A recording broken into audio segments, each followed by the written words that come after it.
contrasts is with bountiful harvest every year.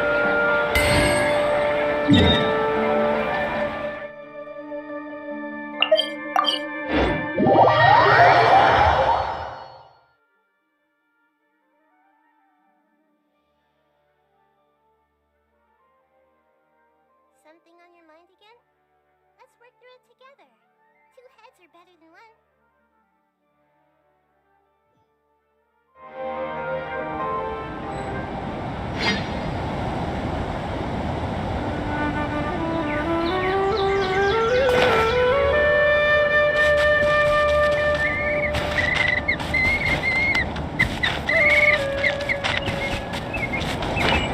Keep some spare roses on hand. There'll always be a use for them.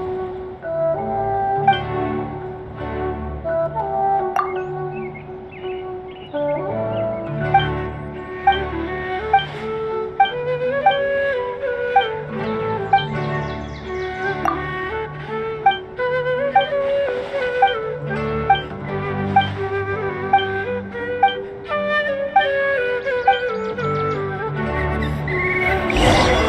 directly from the palace, Alcazar.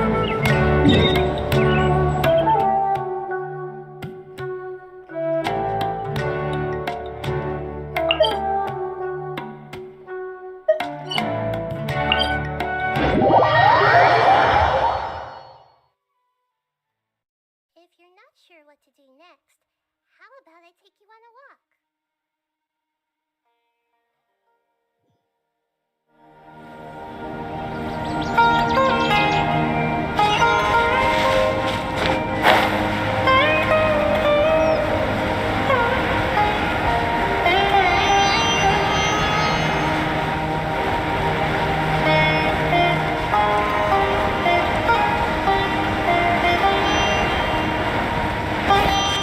Everyone hold hands!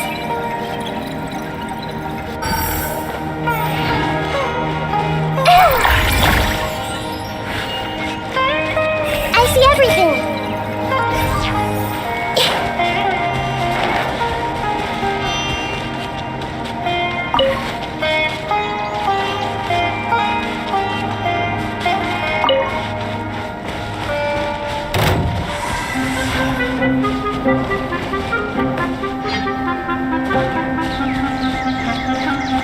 Commit it to memory!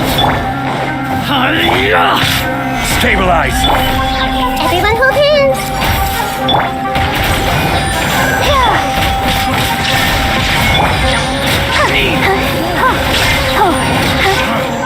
You won this one.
Everyone is working super hard. We should be too.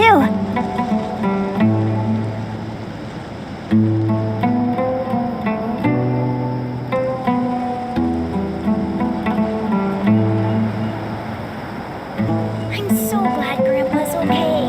I wonder when I'll be as tall as my big sister.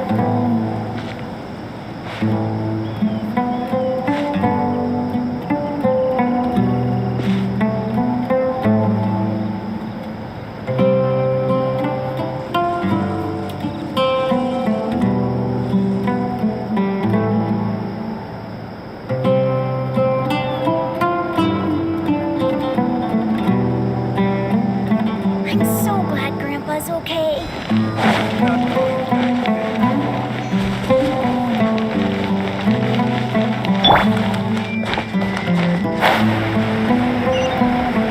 Join the airlines.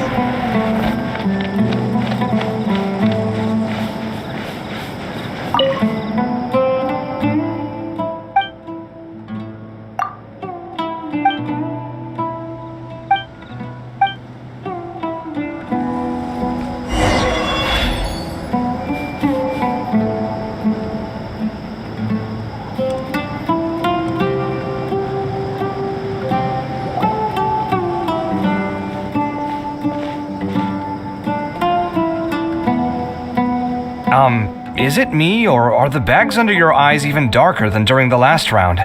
Are you alright? Thanks for the concern, Kaveh. I just haven't been sleeping well lately. Even though I try to fall asleep, I can't get the championship out of my head. And before I know it, it's morning again. I know the feeling. That happens to me too when I'm agonizing over my blueprints. Do you have any tips for dealing with that? To be honest with you, no. You could say there are many things that don't have a quick fix and can only be endured. I suppose you can think of it as something akin to an illness. Sometimes there's no effective cure, so you just have to let things run their course. I don't know what's stressing you out, but I can feel all the anxiety and pressure coming from you. The next round's about to start, so chin up and do your best. Oh, okay. You do your best too. Looks like everyone's here. I will now explain the second round to you all. There are 3 ley line disruptors buried in the area around Aru Village. These devices can imitate the effects of ley line disruption and will constantly interfere with the environment. Your goal is to shut them down. The first 3 who manage to finish this task will be awarded 4, 3, and 2 points accordingly. Note that each person may only bring a set amount of food and water with them, and that leaving the designated competition zone will result in disqualification.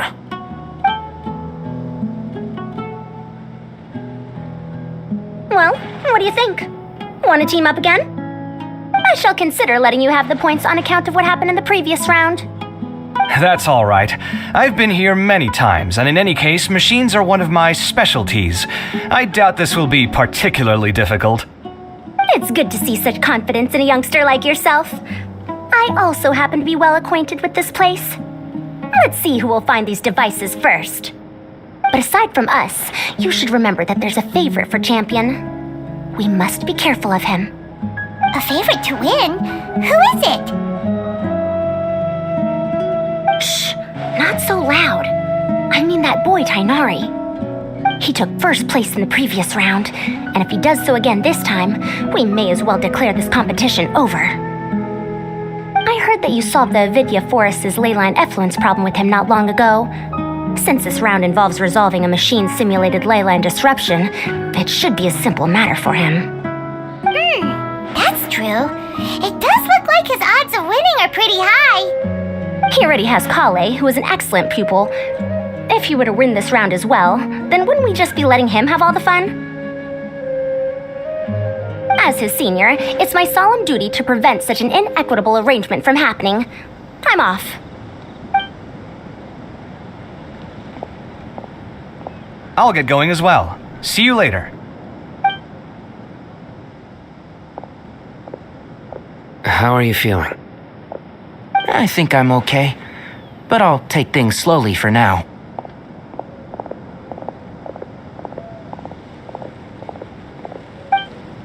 Is this all the water we're getting? Sorry, that's what the rules say. While this round seems to be about how quickly you can shut down the devices, it's also testing your ability to survive in tough conditions. I knew it'd be harder than I had expected. So we'll either need to find the devices as quickly as possible, or we'll have to save our energy and wait for an opportunity. Okay, I'll head out shortly. Thanks a lot, Nilu. You're welcome. Please take care of yourself. Well, there goes everybody. So, who should we visit this time?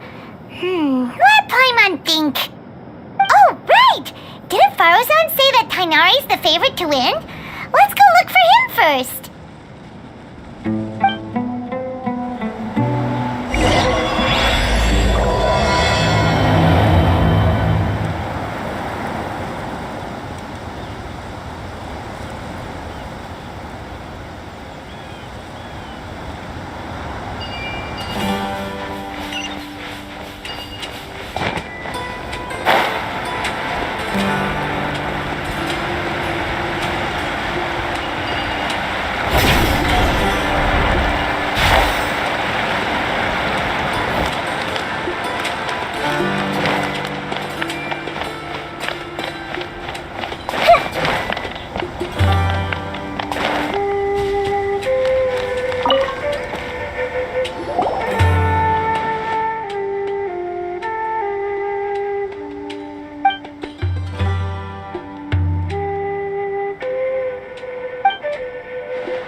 Something on your mind again?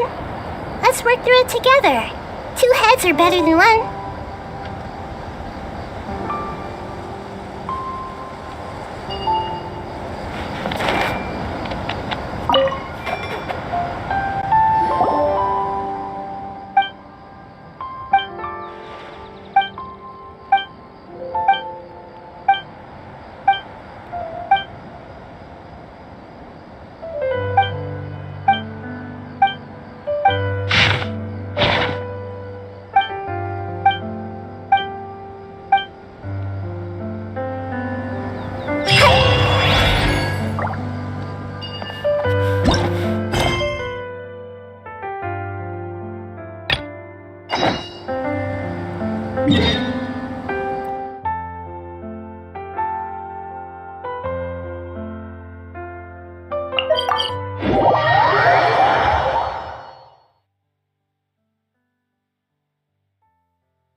Hey, Tainari?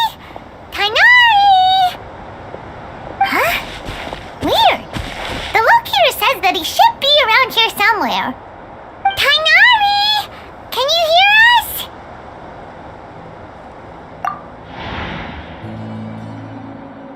You're right! Huh? Oh no, it looks like he's fainted! We have to help him! Tainari, are you okay? It's so hot. Oh, so you passed out because of the heat? Are you not used to getting around in the desert? That's right. I usually bring lots of water when I go to the desert, precisely to avoid this situation. I went through all my water very quickly, and with the effects of the disturbed ley lines, I started feeling dizzy. My ancestors, the Volukashuna, were originally from the desert. But I guess this is what happens when a species migrates. They become intolerant of their original environment. This isn't the time for a history lesson. Let's get you some water. Humans, such fragile beings. Your bodies can't even survive extreme changes. Here, take this. Let him drink it.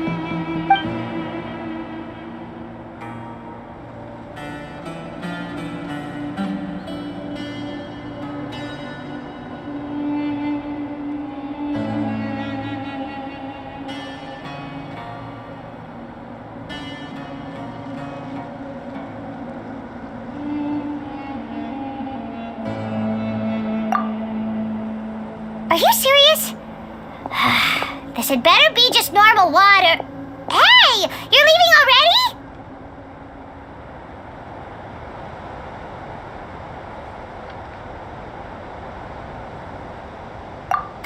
Paimon really doesn't get that guy.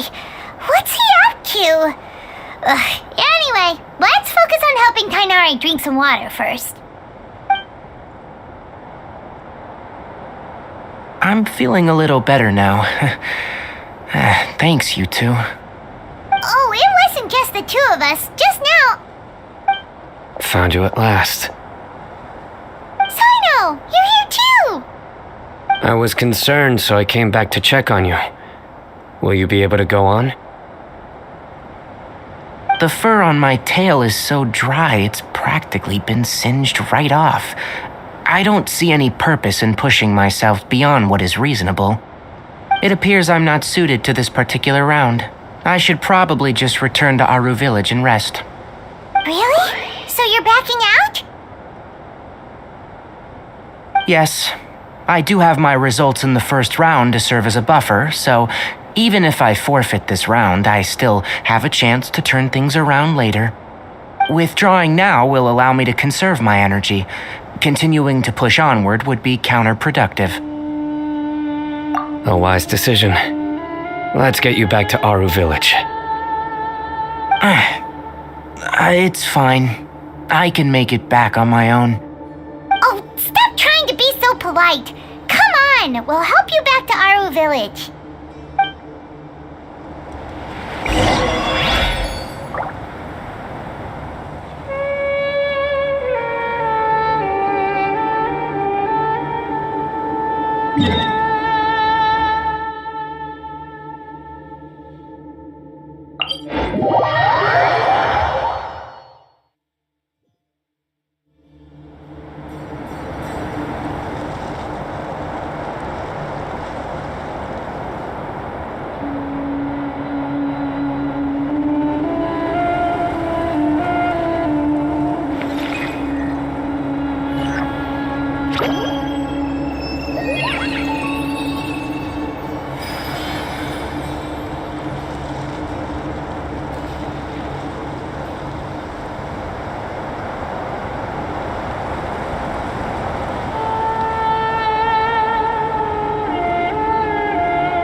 What they say is true.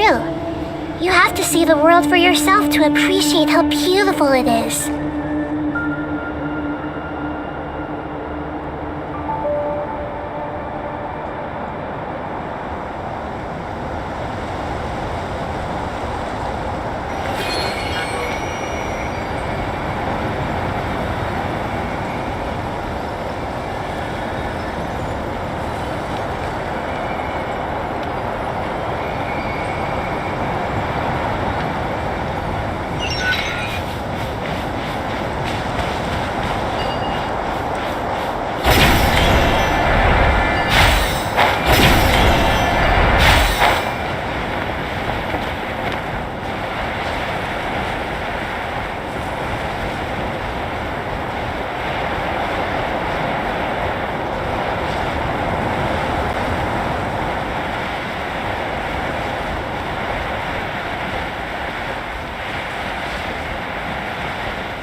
now, Tainari.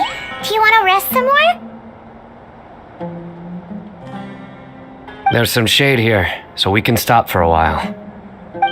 All right, let's do that.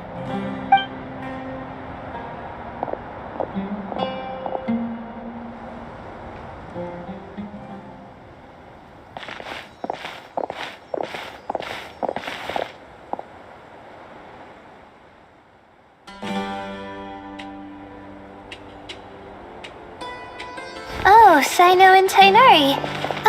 And you've got the Traveler and Paimon with you. Oh, hey, Layla! Yeah, the sun was too strong, so I decided to take cover here for a while. What about you? Are you all done already? Unfortunately not. I'm not quite as capable as I thought. I intend to withdraw from this round. Sino and the Traveler are escorting me back to Aru Village. Withdraw? Can you even do that? I believe the rules do provide for such a situation. Al-Haytham did say that the act of leaving the competition grounds would result in disqualification from the round. Didn't I ask you if you were alright before this? If you had just decided to withdraw then, you wouldn't have had to suffer. Well, I had to try, didn't I? So I tried and it didn't work out, and now I'm backing out while I can. When I get back, I'm definitely going to make a batch of sun-resistant oil. Next time I venture into the desert, I'll be prepared. By the way, you're Layla, aren't you? You don't look very well yourself. Will you be alright? I did feel a little faint when I first entered the desert, but I feel a lot better after resting here for a while. Be careful not to push yourself too hard. Don't worry. I'm just... Feeling the pressure? You can tell? Your expression is similar to the ones I see on criminals' faces when I interrogate them. To tell you the truth, I'm still not sure whether I have what it takes to represent the Ratawa Darshan in the championship. Most people voted for me because of all the rumors surrounding me, and to be honest, those rumors don't really mean anything. Now I don't know how to deal with all the expectations they've put on me. Even the people who usually criticize me voted for me this time. So I feel like I have to live up to their expectations somehow. So their expectations are putting pressure on you. Yes. Actually, I heard that you were voted in as well, Tainari. How do you deal with it? To be completely honest, I don't really feel any pressure. Firstly, those who expect things from you do not necessarily do so for benign reasons. On the other hand, those who do consider your feelings certainly wouldn't want you to push yourself. Next, we are researchers. Our primary duty is to interact with knowledge, not to meet others' expectations. As for me, I took part in this competition to advertise for an academic lecture at Gandharvaville next month. I'll obviously try my best during the competition, but I won't let any additional pressure get to me. I think you can also try to find a clearly defined goal. That may help you. I understand. Thanks for your advice. I'm absolutely parched after talking so much. I've still got some water with me. No, I'll be alright. We aren't far from Aru Village, so I can go the rest of the way myself. You should get back to the competition. Don't you want to win that limited edition card? Yes. Alright then. Your spirit will live on through me. Hey, don't talk like that. I'm not dead, Sino. Everyone, I'll be heading back now. See you after the round ends.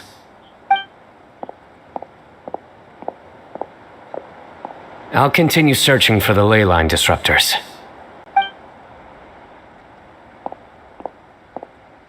Are you feeling better now, Layla? Yeah, I feel like some of the weight has been taken off my shoulders after chatting with Tainari. It's been a long time since I first left my hometown to come to the academia, and every day here has been so precious. But of course, there have been some rough times. All sorts of complex astrological models, countless quizzes, and essays that took all my brain power to barely finish. Each of those things are like huge boulders barreling at me, forcing me to continue running forward. When I was chosen as my Darshan's representative, it felt like another boulder was added to the ones already rolling behind me. Every time I close my eyes, I think of all the people I'd disappoint if I mess up. Yeah, I think that's what Tainari was trying to tell me. You're our good friends, which is why you didn't stop him from dropping out of this round, and why you don't feel disappointed in me. That's right! No need to feel so down! That said, he did also say that he hopes I could have more concrete goals for taking part in this competition. I don't have any now, but I'll give that some thought. Anyway, I won't take up any more of your time. You still have to record the other contestants' progress, don't you? Perhaps they've had some breakthroughs while we've been chatting. True. We should go look for the others. Now, who's left? Tainari's dropped out for the round, and we just saw Sino. You could go see how Madame Farozan's doing. I've heard that she's quite knowledgeable about the desert, so she's probably made some progress by now. Okay, let's go look for Farozan!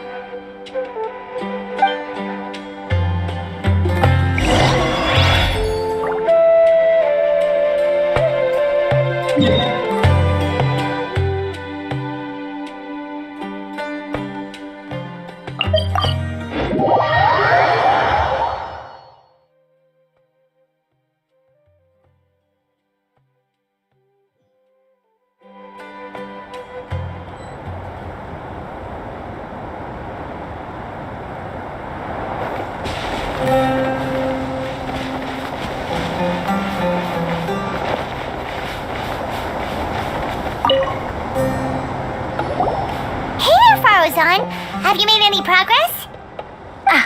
You're just in time. I'm about to start digging right here. Oh, you found the leyline disruptor already?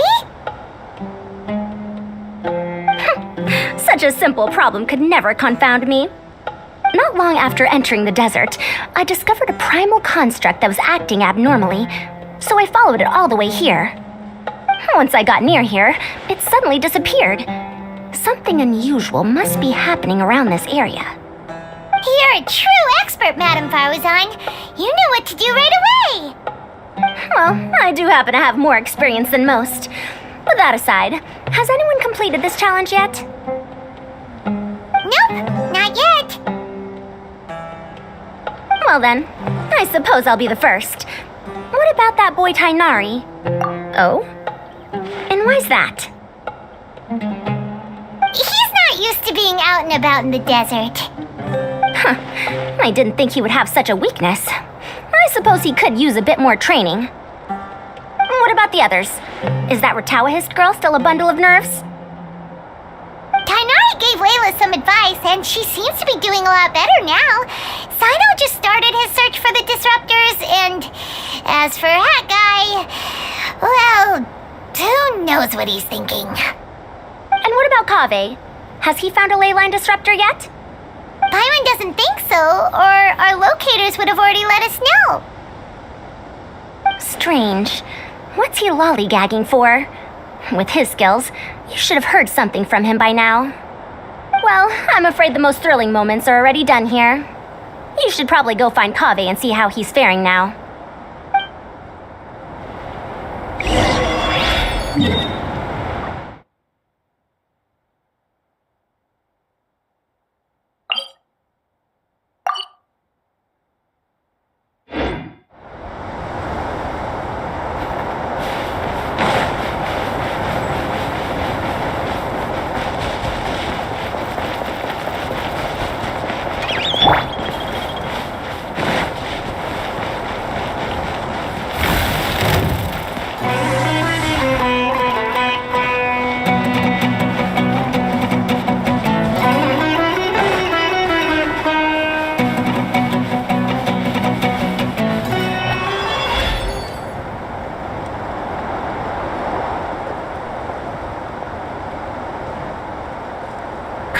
on, stop following me! I already gave you all the food I had on me.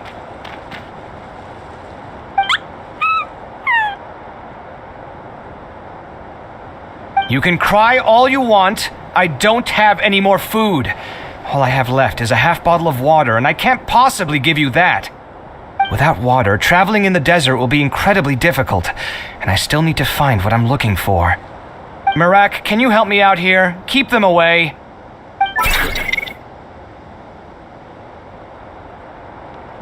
Kaveh, there you are! Farozan told us to come see how you're doing. What are you up to? Just thinking about it makes me upset. Not long after I entered the desert, I was accosted by these fellows. I don't know why, but they didn't leave the competition grounds, and now the ley line disruptions have left them confused and circling around the area. The moment they saw me, they wouldn't leave me alone. They even cheated me out of my limited food supply.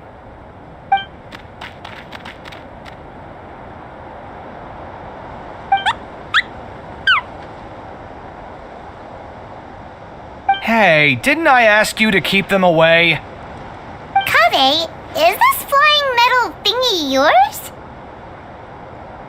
That's right. This is my toolbox, Merak. Your toolbox? Huh. It seems pretty fancy. Hey there! Can you understand us?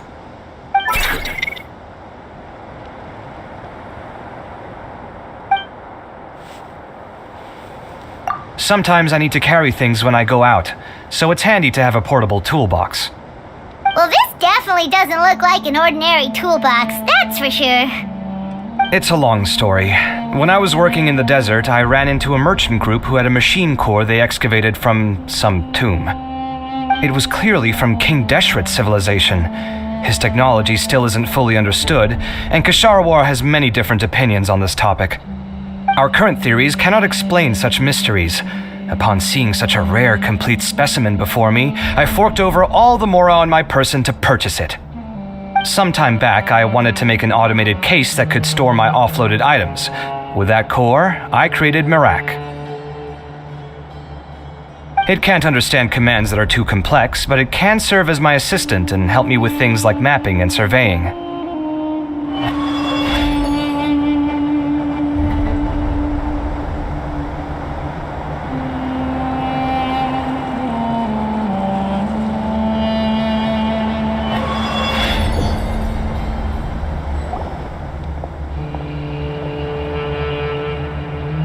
Come on, stop following me! I already gave you all the food I had on me! You can cry all— Without water, Merak, can you help me out here? Keep them away. Kaveh, there you are! Farozan told us to come see how you're doing. I don't know why, but they didn't leave the competition the moment they saw— Hey, didn't I ask you to keep them away? Kaveh, is this flying metal thing That's right. your toolbox? Huh. It seems pretty fancy. Sometimes I need to carry— Well, this definitely— It's a long story. It was clearly from King Desh. Our current theories cannot explain— Some time back, it can't understand commands. Most importantly, it can't talk, so it can't give me any attitude.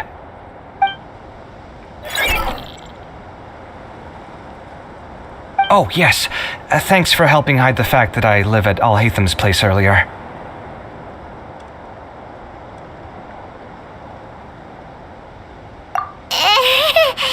Sorry. I hope this season of my life ends soon, so I can get things back on track.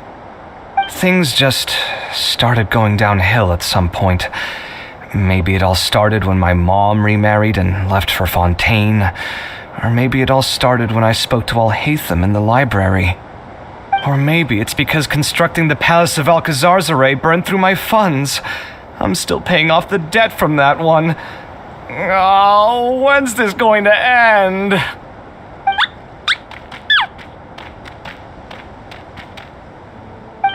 Now that I think about it, I guess we're all unlucky here.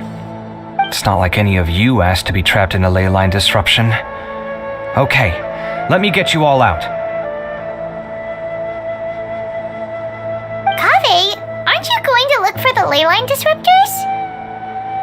Yes, but I can't just leave them here, can I? Oh, forget it. The more I think about this, the more I feel a headache coming on. I'll get back to searching once I get them out of here. Time's a-wasting. I'm off. Kaveh looks like he's conflicted. He really wants to win, but he can't ignore those he wants to help. Paimon's always felt like he's the type who easily gets himself into tough spots. Paimon doesn't mean this in an insulting way, but he seems like the kind of guy who'd be really easy to take advantage of. Whoa, someone's done already! Paimon also wants to know. Let's go back and ask Al-Haytham.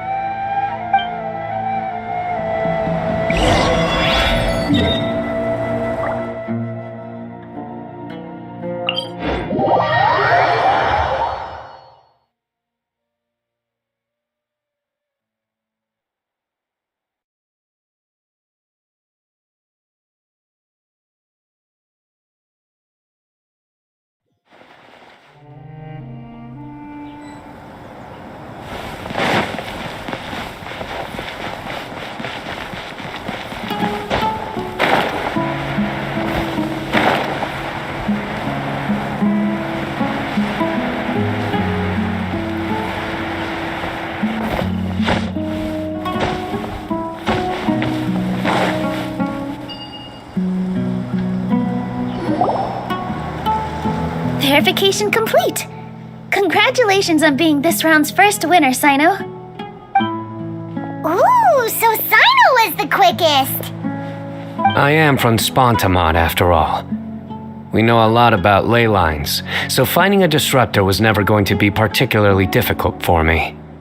Since the Traveler and Paimon also happen to be here, do you have anything you want to say? Anything I want to say?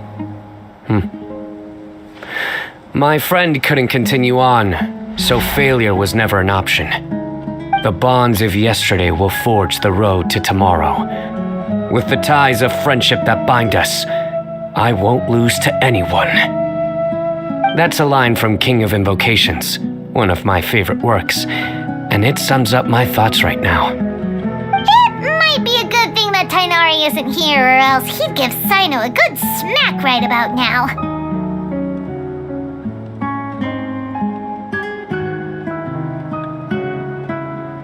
Oh wow, it's already so late. Everyone's probably running low on food and water. It'll only get harder from here on out. Something similar happened in King of Invocations.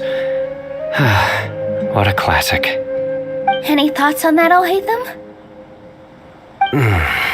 I have no thoughts regarding King of Invocations. Miru obviously wasn't asking about that. Deserts are much more dangerous at night, so this competition should be nearing its end. At the moment, only Farazan, Layla, and Kaveh remain. I wonder who the next person to find a disruptor will be. Wait, only 3 people are left? Tainari forfeited, and Sino's already done. What about Hat Guy? He also forfeited not long ago. Paimon can't understand what he's thinking at all. But, like Al-Haytham said, this round's almost over. Let's go see what the other contestants are doing.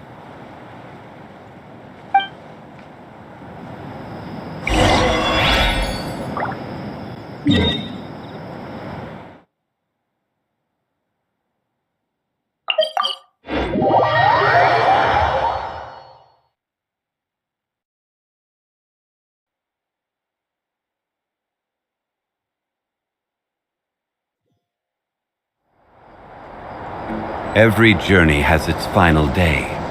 Don't rush.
again. You know, it suddenly occurred to me that you guys have had to do a lot of running around this time. Don't you find it tiring? Really? Wow. I don't know where you get your strength from. The desert's getting colder now that night's falling, and the wind can really sting your face because of all the sand in it. Has anyone finished this round yet? Sino's already shut one down. Have you made any progress yet? I circled the whole area, but I didn't find anything. But I did have the chance to think some more about that thing that was weighing on my mind, and I realized something.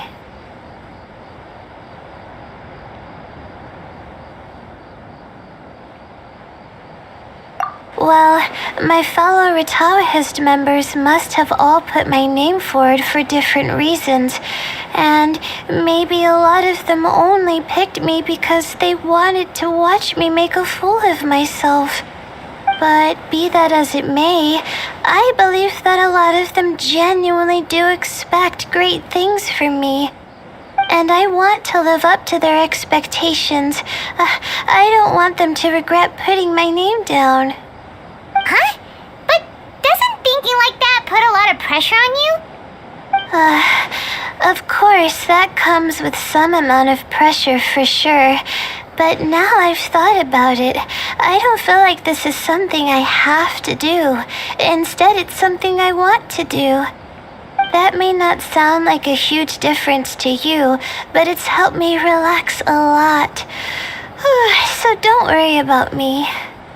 Well, that's great! Also, now that I've relaxed, I'm suddenly really sleepy. I think I'll just take a quick nap. Just a quick one.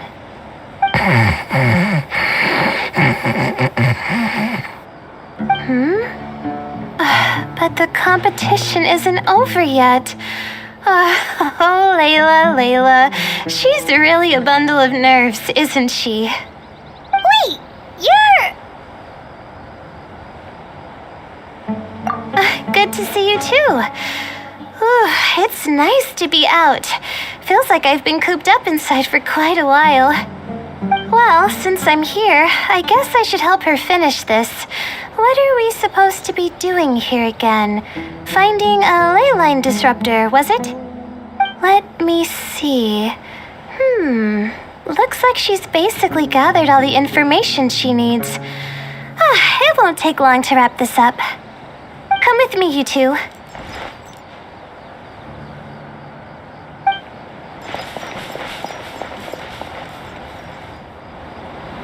Do you ever get the feeling that the ley lines have a regular flow, similar to the way that celestial bodies follow fixed orbits? If we were looking down from on high, I wonder whether we'd find that the ley lines are just the reflections of the stars upon the Earth.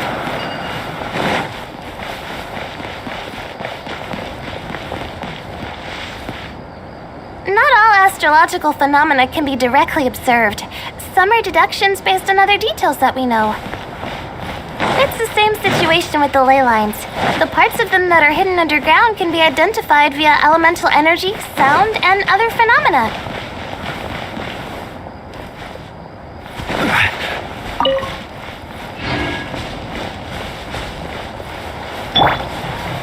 Plus, now that someone has shut one of the disruptors down, the contrast between before and after can provide me with further information still. Let me see. It should be here, I think.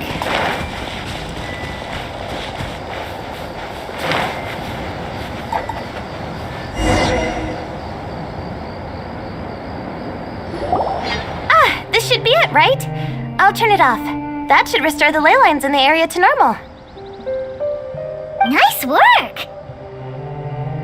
Again, I didn't do any of the real work. I'm just wrapping up. She'll probably wake up soon. No doubt she'll be a little disoriented at first, but once she's got her bearings, she'll go and report that she shut down this disruptor. Will you be staying here for a while?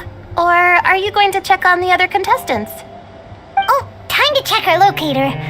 Whoa, it looks like Kaveh and Faruzan are headed towards the same place. Perhaps they're about to find the last disruptor. Also, speaking of Kaveh, he's an interesting one. Huh? Why do you say that? Before the second round, he had a chat with the other me. He said that worries can be like illnesses. They don't always have a magic cure. Sometimes you just have to endure them as best you can until they run their course.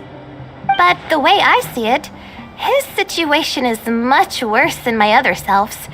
She just hadn't found what she wanted to do at the moment, which is why she felt lost. Kaveh, meanwhile, knows what he wants to do. He's convinced that he has to win, and yet he still seems conflicted. He doesn't have a second personality, but somehow he still seems that he's at odds with himself in some way. I don't know exactly how to describe it. It's like he's smiling on the outside, but there's no joy inside, only sorrow. Still, who knows? He must be more experienced than me. Maybe he's just better at dealing with it all than I am. But back to the topic of wrapping up. Shouldn't you be getting back to the action to record how everything plays out? Last one, then the round's over. Oh, true. Okay then, guess we'll be going now. We'll keep everything you said in mind. Kaveh and Faruzan were super confident at the start, but it turns out there's a...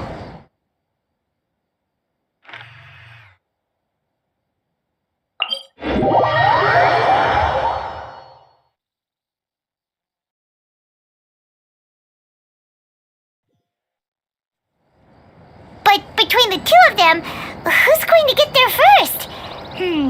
Let's head over quick.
That's close enough. Grow.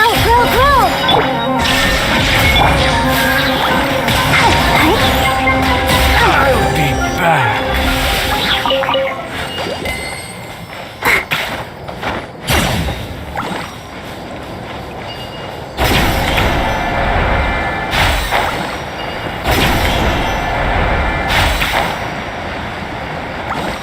Go, Barbara, go!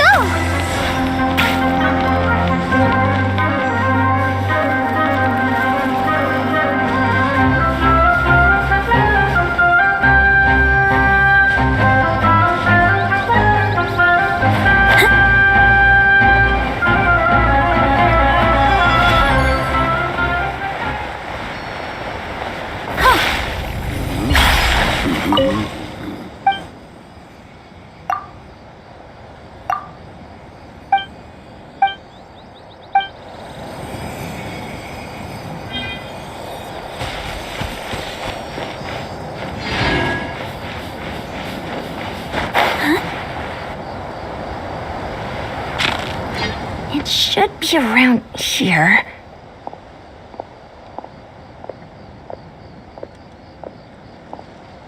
Finally found it.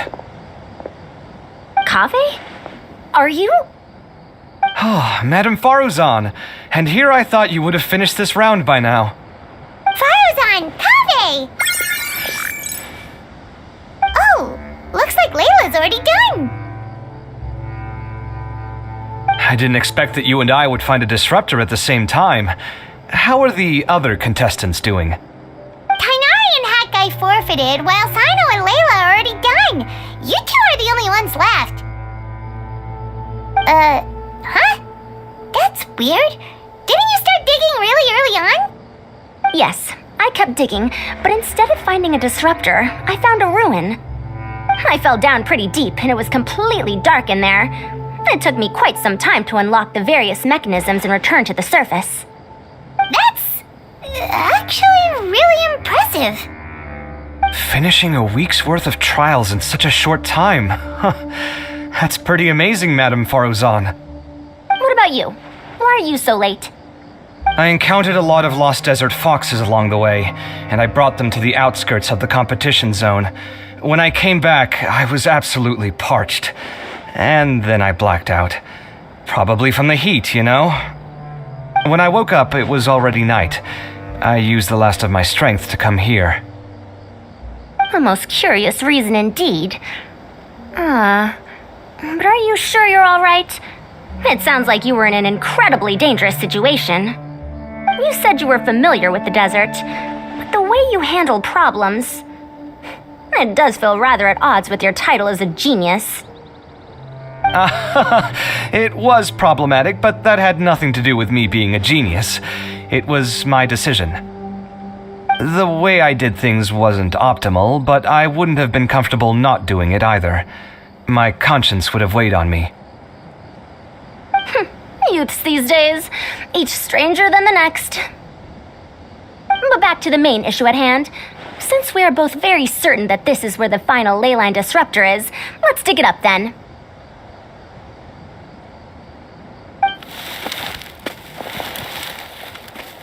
Well, this is indeed it. Of that there is no doubt. But how shall we count the score this time? What is it, youngster? You seem relieved. Oh, nothing. I was just thinking that this round's finally over. There shouldn't be any more innocent creatures getting wrapped up in danger. As for the points, I guess we can draw lots again later. I can't think of anything better. Alright, in that case, let's all head back to Aru Village. Paimon thinks you'll both need some water and rest.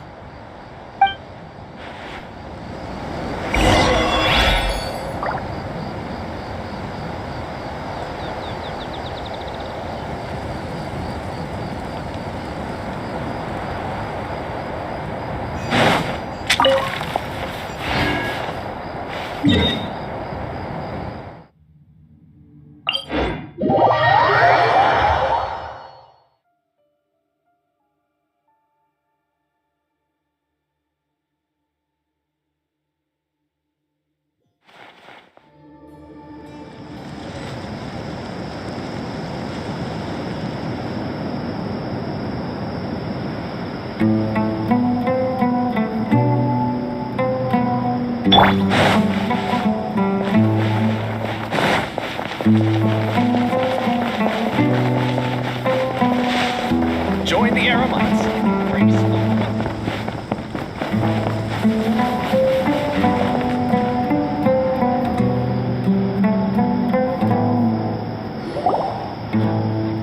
Looks like the second round is over. I wonder who is faster, Kaveh or Madame Farzan?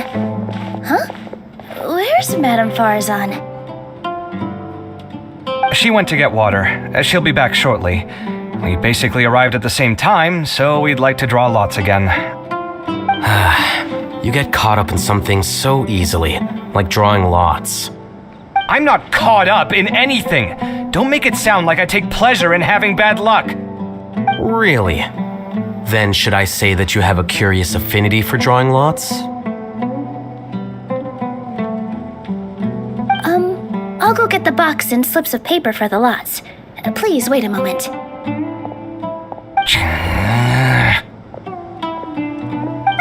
Oh, here we go again. Let's see how I fare.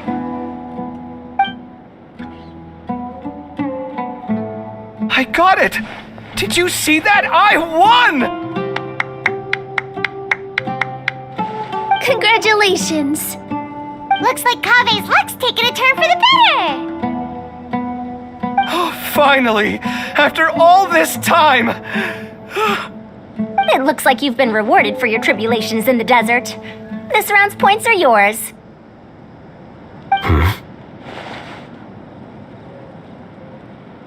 And with that, our second round is done.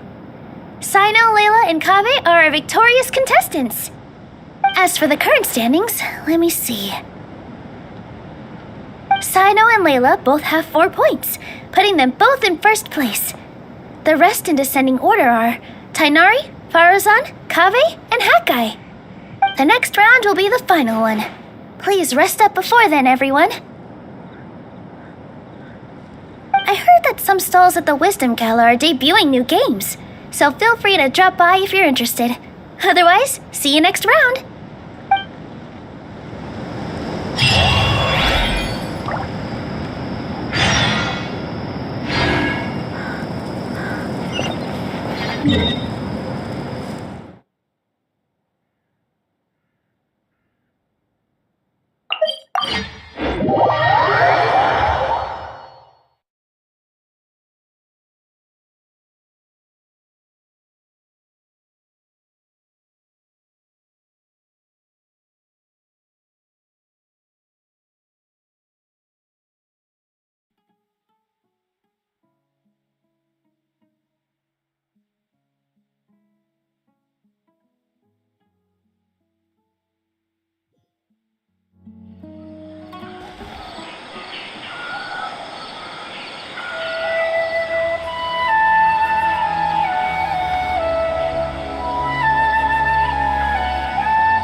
This entire time.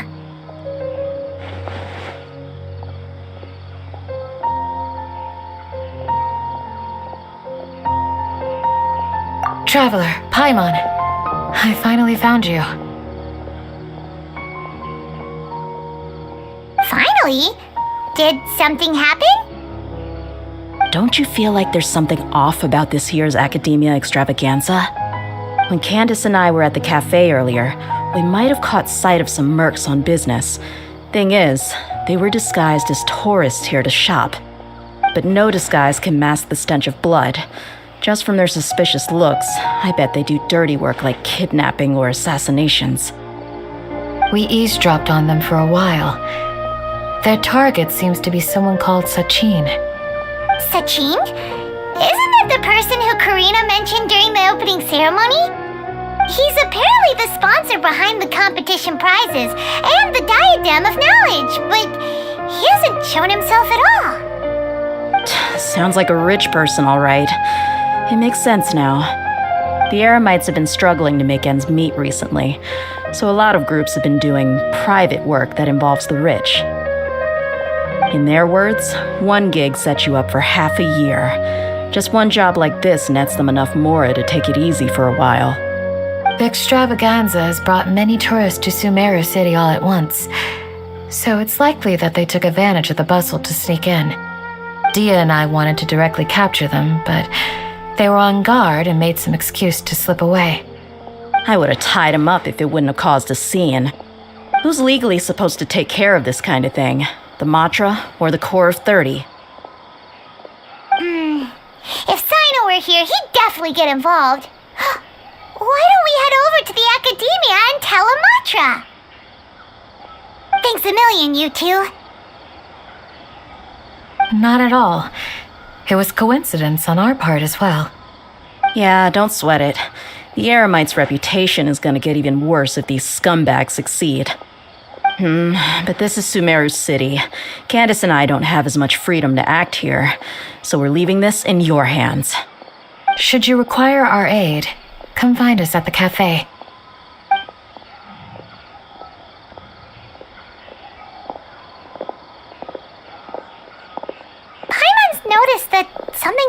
venue. Is it the extravaganza? 'Cause Paimon's starting to think that there's more than meets the eye here, too. Wait, thinking like this isn't doing anything. Let's just go find a mantra.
Investigated Siraj with?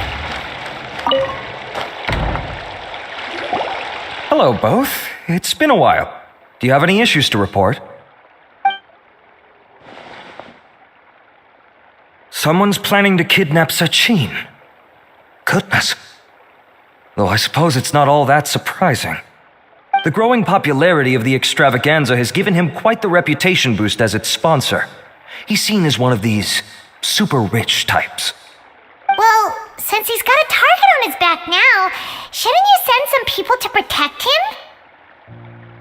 To tell you the truth, we've thought about doing just that. However, Sachin apparently prefers to spend most of his time out doing field work, and hardly ever comes back to Sumeru City. No one has been able to contact him. Our only lead is something he once said. Each time the Inter-Darshan Championship is held, I will be watching from close by to choose a suitable person to inherit my estate. Assuming he remains committed to that promise, then he must be right here in the city somewhere. I suspect that the Eremites in question must have heard about that as well, and decided to come here and try their luck. So they shouldn't know where Sachin is either, right? I would assume not. Anyway, Mahamatra Saino is still on vacation, so I'll handle this. Don't you worry. A couple of kidnappers aren't going to get very far in Sumeru City these days. I have my ways of forcing them out into the open. All of that said, if you're interested in Sachin's story, why don't you try tracking him down as well? The sooner we ascertain his whereabouts, the quicker we can act to ensure his safety. I mean, you could task all the Matra and the whole Corps of 30 with someone's protection, but if the client doesn't show themselves, there's nothing we can do to help them. Fair point. Guess we should start searching for him too, but where should we start? None, I'm afraid. He's never committed any crimes or broken academic protocol, so we don't have a very detailed file on him. I've heard that Alhaitham has now stepped down from his post as acting Grand Sage and is back to being the scribe again. Maybe it's worth checking to see if he knows anything. Good idea! Okay, we'll head back to the extravaganza venue and see if we can find him.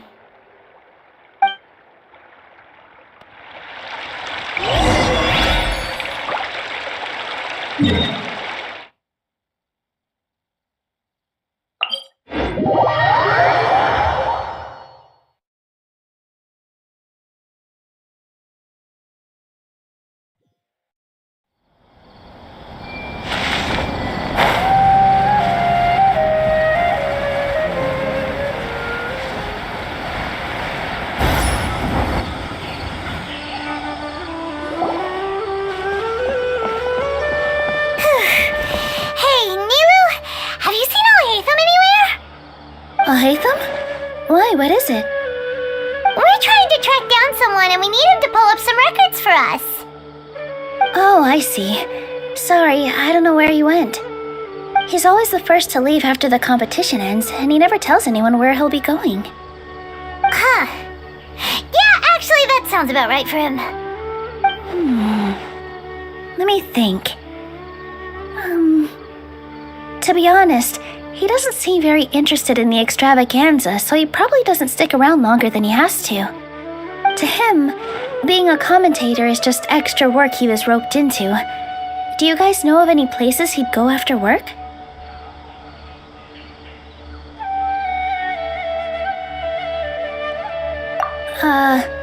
There's still one more round to go. Would he really go to a tavern in the middle of the competition? Oh, here's a thought. Maybe he just went straight home. Paimon remembers that his house isn't that far from here, so we might as well check it out.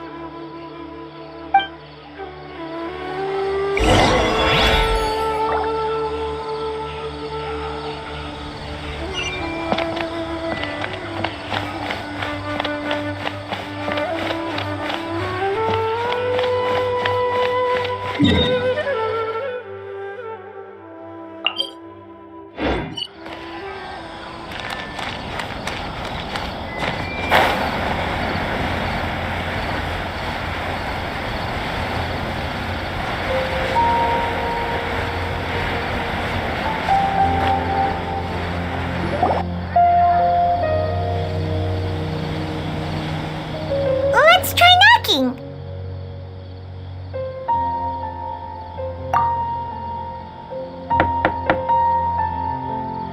No answer? Maybe no one's home. Hello? Oh, hey, Thumb? Are you in? We need your help with something. Oh, it's you two? Oh, Kaveh, you're home. Come on in, I'll get the door for you.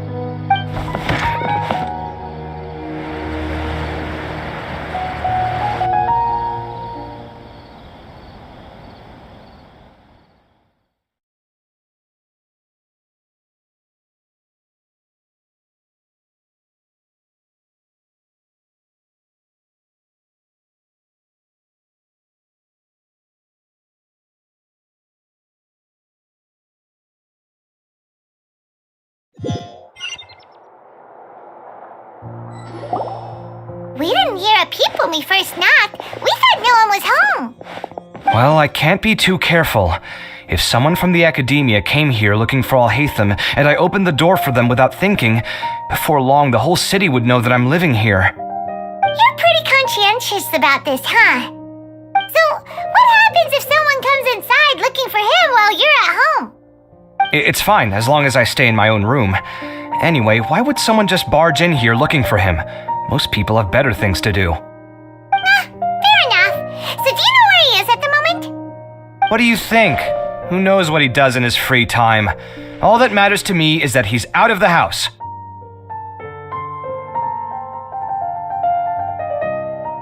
I wouldn't call it that. He's just incapable of saying anything pleasant at all. I told him how the second round went. I won the lot draw, remember? Because of good karma, of course. My luck's on the rise.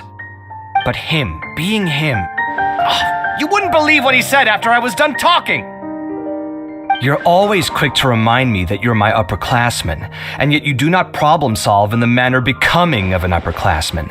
This begs the question of why we attach prestige to seniority at all. What does he mean, manner becoming of an upperclassman? What, am I supposed to earn the title of upperclassman now? And he didn't stop there. He said, I'd encourage you to reflect on why you've ended up having to rely on luck every round. Frankly, it's incomprehensible to me how you've managed to make it to this age without acknowledging the proverbial elephant in the room of your life. Yeah, that does sound like something Alhaitham would say. I've had it with him. Every time I talk to him, it's the same way. He finds a way to infuriate me every single time. Anyway, the disdain is very much mutual between us, so I'll be moving out as soon as possible. I'm actually packing my things right now. He'll have to get used to doing his own cleaning and tidying from now on. See those perfectly hung paintings on the walls? They're coming with me too. If his life wasn't utterly devoid of artistic sensibility already, it certainly will be after today. Wait, you're moving out already?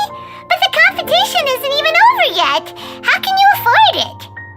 Well, obviously I can't just yet. I'm just packing early to get ahead of the game. I've got my new place picked out already.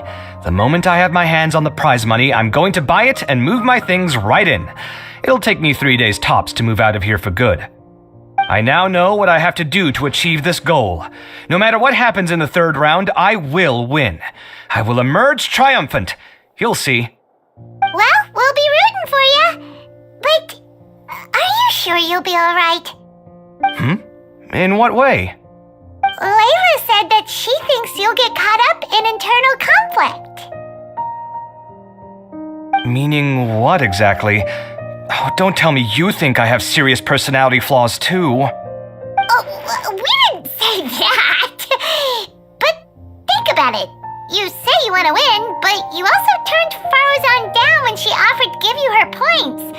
Plus, you took it upon yourself to help those desert foxes. Wait, what's so unusual about all that? I gave you my reasons. I would have felt guilty otherwise. Where's the conflict in that?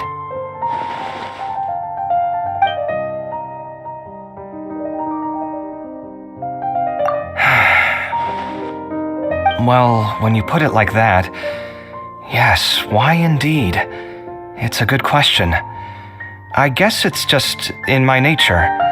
Plus, if I just did nothing, then there'd be no escaping the blame if something bad came of it later down the line. But thinking like that all the time must make your life so exhausting. Not to mention that by helping out, you put yourself at risk. Fainting in the middle of the desert, for example. Was that really worth it? It's complicated. Look, let's maybe leave this conversation for another time. What was it you needed Alhatham's help with, anyway? Sachin. Huh. He did actually mention a Sachin recently. I remember he brought a few documents home that day. He was thinking out loud as he looked through them, making some notes and doodling as he went. He even suggested that I should take a look, but I didn't. Give me a moment. Let me go find them.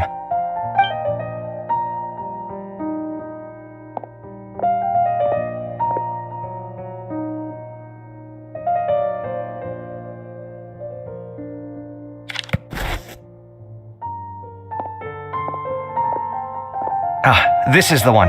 Here, take it. You sure he'd be okay with this? With taking liberties? He's certainly okay with helping himself to my beer whenever he pleases. And anyway, he did ask me if I wanted to read his notes. I didn't see the point at the time, so he just left them on the side. He doesn't leave documents lying around unless he's okay with other people reading them. It's fine, I promise. Cool, if you say so. Okay, let's see what he's got on Sachin.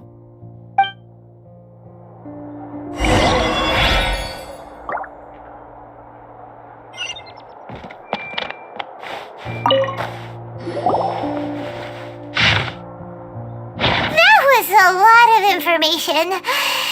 So, to sum up, Sachin put the academia in charge of managing his estate and went off to do research, right? He even said that if he really liked one of the contestants, he wouldn't just give them a reward, but his entire estate as well. Oh, that must be worth heaps and heaps of Mora. What? Are you serious? All of Sachin's wealth, that's more than I could spend in a lifetime, surely. Heck, if I got chosen, I'd be able to pay off all my debts, then buy a new place, and still have cash to burn. I could build another Palace of Alcazar's array, except this time I'd make it 10 times bigger. Oh, then there's that new project in Port Ormos, of course, the bridge renovation. To do it properly would take upwards of... Hey, snap out of it! You're getting way ahead of yourself there, mister! You're right. First I need to focus on winning and moving out of this place. Huh? Wait a moment. There's a loose slip of paper tucked in between these pages. Did Alhaitham write this? It looks like he was jotting ideas down as he was thinking things over. Let's see. 2 phrases have been circled. Sachin, dead or alive, unknown, and diadem of knowledge. Some of this stuff is just plain incomprehensible. Is this written in some other language? Let me see. I recognize this script. Give me a second. Lofty ideals may provide no defense at all against nihilism, but perhaps little decisions can. That's a rough translation anyway. I can't guarantee it's 100% accurate. There's another smaller line of text underneath. Why would he bring that up? Wow, it's so cool that you can actually read this script! We worked together on a project once when we were students. The title was Decoding the Runes and Architectural Philosophy of the Ruins of King Deshret's Civilization. I had to familiarize myself a little with this script at the time. Oh, interesting! So, any idea what Alhaitham meant by all this? Who knows? The way his mind works is one of the great mysteries of the world. Fair enough. Well, guess we've learned all we can here. Yeah, he better catch those crooks. But until then, let's just head out for a stroll.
guards who snuck into the city.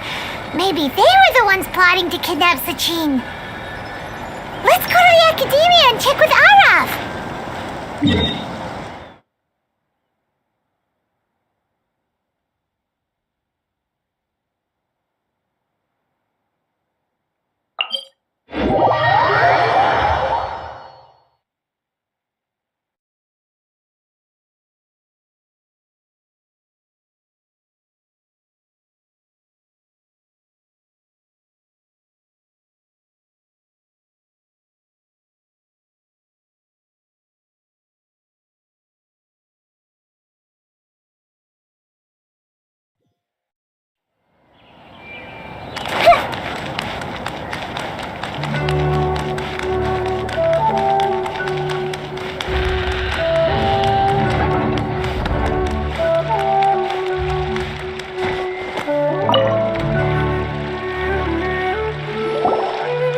You're here. Sorry, I was just about to send someone to inform you. I only just finished interrogating the suspects.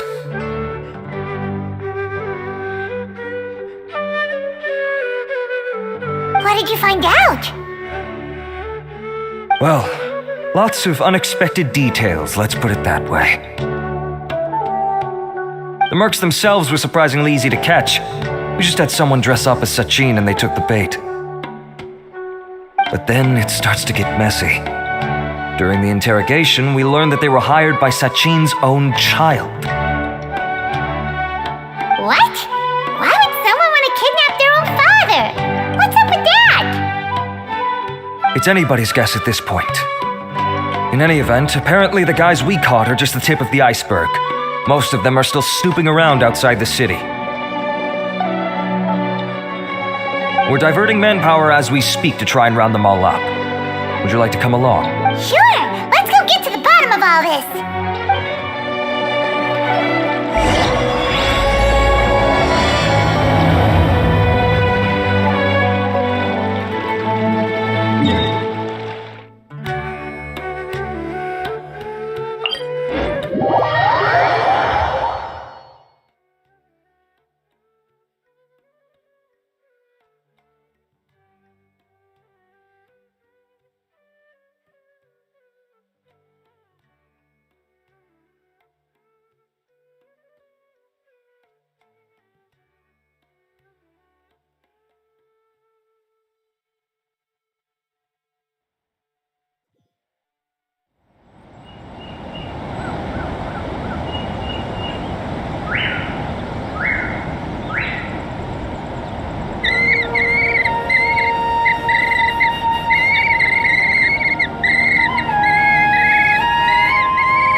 I'm positive.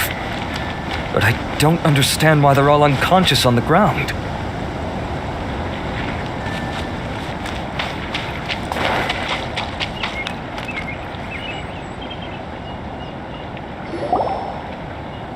Boss, we got more company.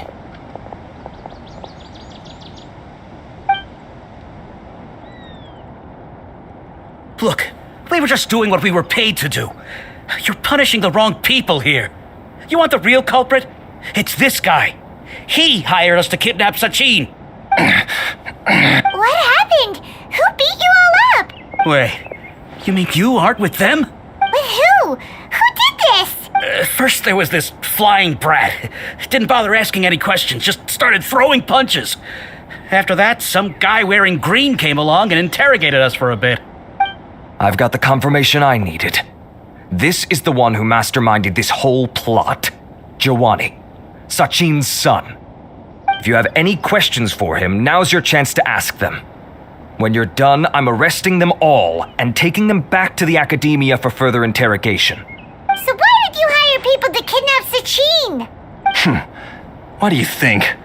20 years ago, he upped and left to go and live a carefree life, not giving a second thought for my welfare. As if that's not bad enough already, he wouldn't put his entire fortune in the care of the academia, along with a contract saying that one day he'd pass it all on to a genius he admired. That's my inheritance. By rights. You expect me to sit back and watch it go to someone else? If he won't give me what's mine, I'll just have to take it from him. Of course! Didn't he say he would be here somewhere, watching the championship from the shadows? So, I figured I'd get some people to nab him. Then I make him change the contract. And if the academia doesn't agree to hand over the goods, I make him publicly announce that I'm his chosen genius. No, the old fart knows how to stay hidden. I'll give him that. He's probably cooped up somewhere watching all this go on and laughing to himself. I already thought he'd gone mad 20 years ago. And who knows what a madman's truly capable of? Diadem of knowledge? You mean that thing he donated to the academia? Well, I can tell you that it's very expensive. He sold a lot of assets to purchase it back in the day. Weird things started happening after he brought it home, too. For example, sometimes we'd hear a high-pitched voice coming from the storage room. Also, before donating it to the academia, he once shut himself in that same storeroom and researched it non-stop for days. Something was already seriously wrong with him by that point. Nothing he did shocked me. What do you mean, something wrong with him? I only have a vague memory of it, since I was very young at the time. But I have the impression that he went out into the desert for research and didn't return for many years. When he finally did return, he was a changed person. He would mumble incomprehensibly and write essays day and night. I asked if I could see what he'd written, but he chased me out of the room. Later, he went out somewhere and took his written essays with him. When he got back, he signed his contract with the academia. Part of me wonders whether he'd already stopped being my father by that point. Perhaps the man we called Sachin was a demon from the desert who was wearing his skin. Okay, you can stop now. You're creeping Paimon out. You can believe me or not. Doesn't matter to me. I told you all I know. But if you do see Sachin, tell him this for me. Whatever it is that he's researching out there, he'll always be garbage in my eyes. You finished? In that case, come with us. Well, we finally caught the guy behind all this. Thanks for providing us with the critical information. Do you still have any lingering concerns? Yeah! Al-Haytham's notes do mention that item. Scribe Al-Haytham looked into this matter. Understood. Well, if you believe there to be an issue with the diadem, I'd suggest contacting the organizers and getting them to pause the competitions while we investigate. That makes sense. Okay then, let's get back to the venue. We need to tell Karina what's going on.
You're finally back.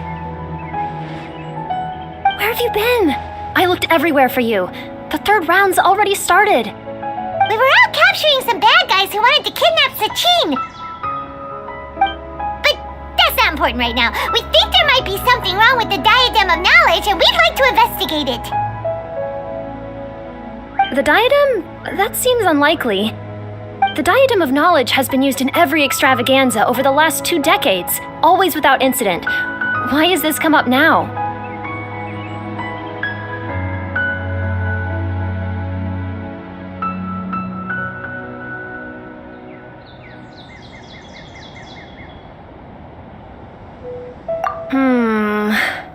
This is pretty serious.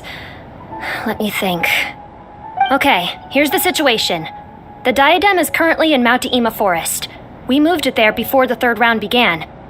In the third round, contestants have to go into Mount Ima Forest, find the Diadem, bring it back, and place it on the stand. The first person to do this gets 4 points. Considering how close the scores are between our contestants, whoever wins this round is very likely to be the winner of the whole competition. As such, I suspect competition to be very fierce. You might not make it in time.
I'll mark the Diadem's location for you. Please head there immediately. Let's hope nothing happens. Alright, let's go! That's weird. The locator stopped working. Is the forest interfering with...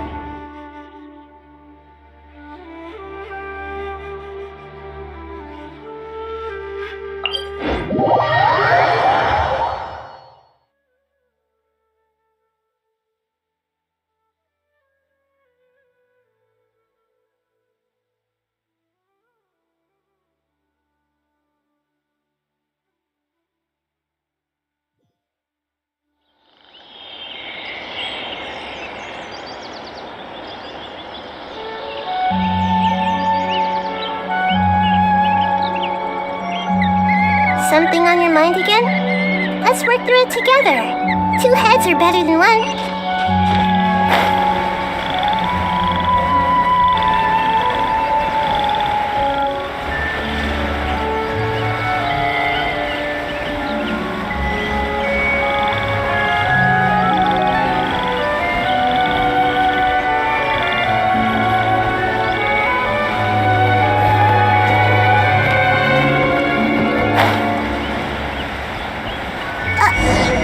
Uh-oh. This place looks empty.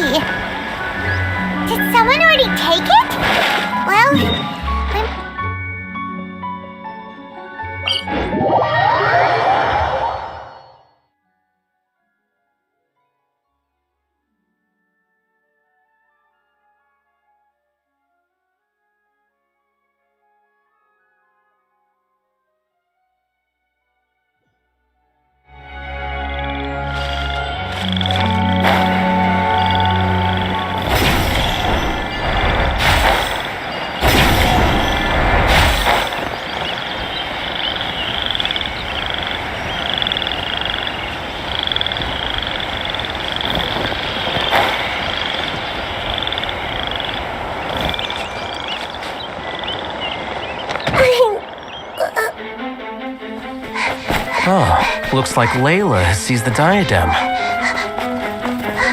But getting to the goal won't be easy.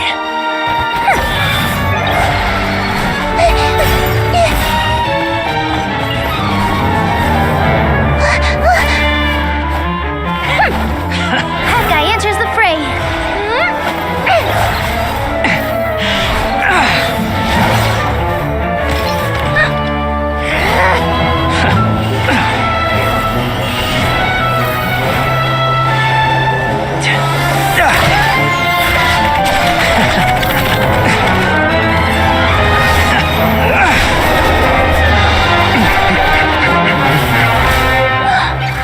Arizon's device has gone haywire. The competition is heating up. Oh. And here's Kaveh bringing up the rear.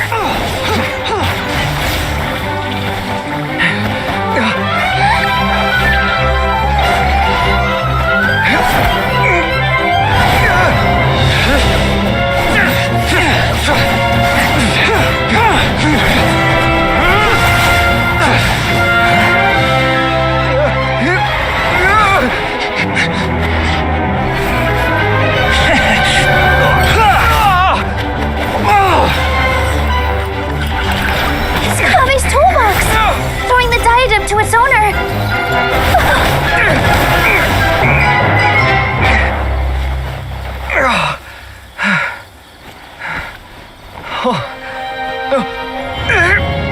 Yes, that's right. Put the diadem in place, and you shall gain all you desire. Who are you? I need you to get out of my head! I am confident that you will not disappoint me.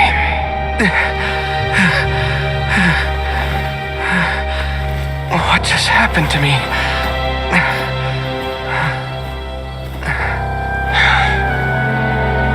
Something's wrong.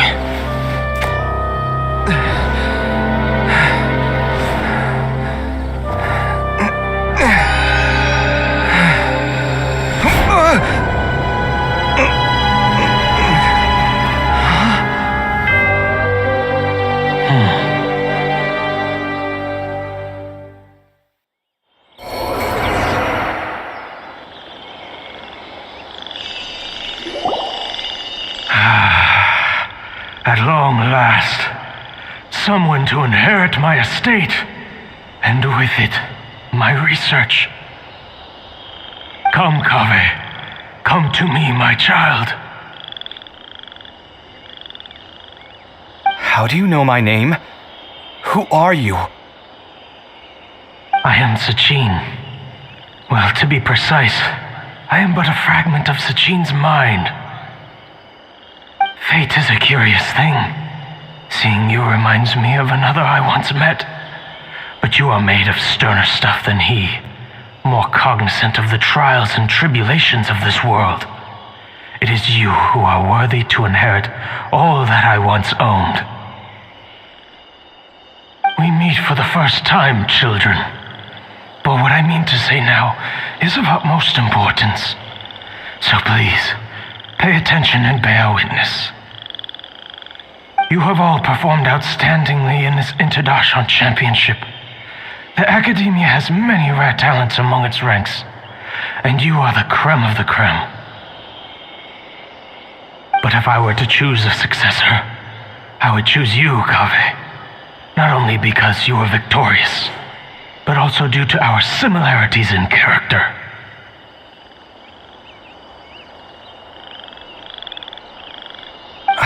Me? Similar to you? Why, yes. Both of us have the misfortune to be idealists, and that is the source of our misery. 28 years ago, I came to the desert and lived there for 8 full years. What do you think I saw there?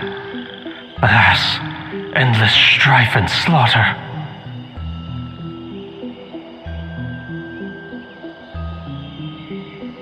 Conflict over water sources, robbing of merchant caravans, exploitation of the people relentlessly, day after day. Beyond the wall of Samiel lay a completely different world from the one I knew. The things I witnessed there tormented me greatly. I wished desperately to find a way to save them. So, did you find a way?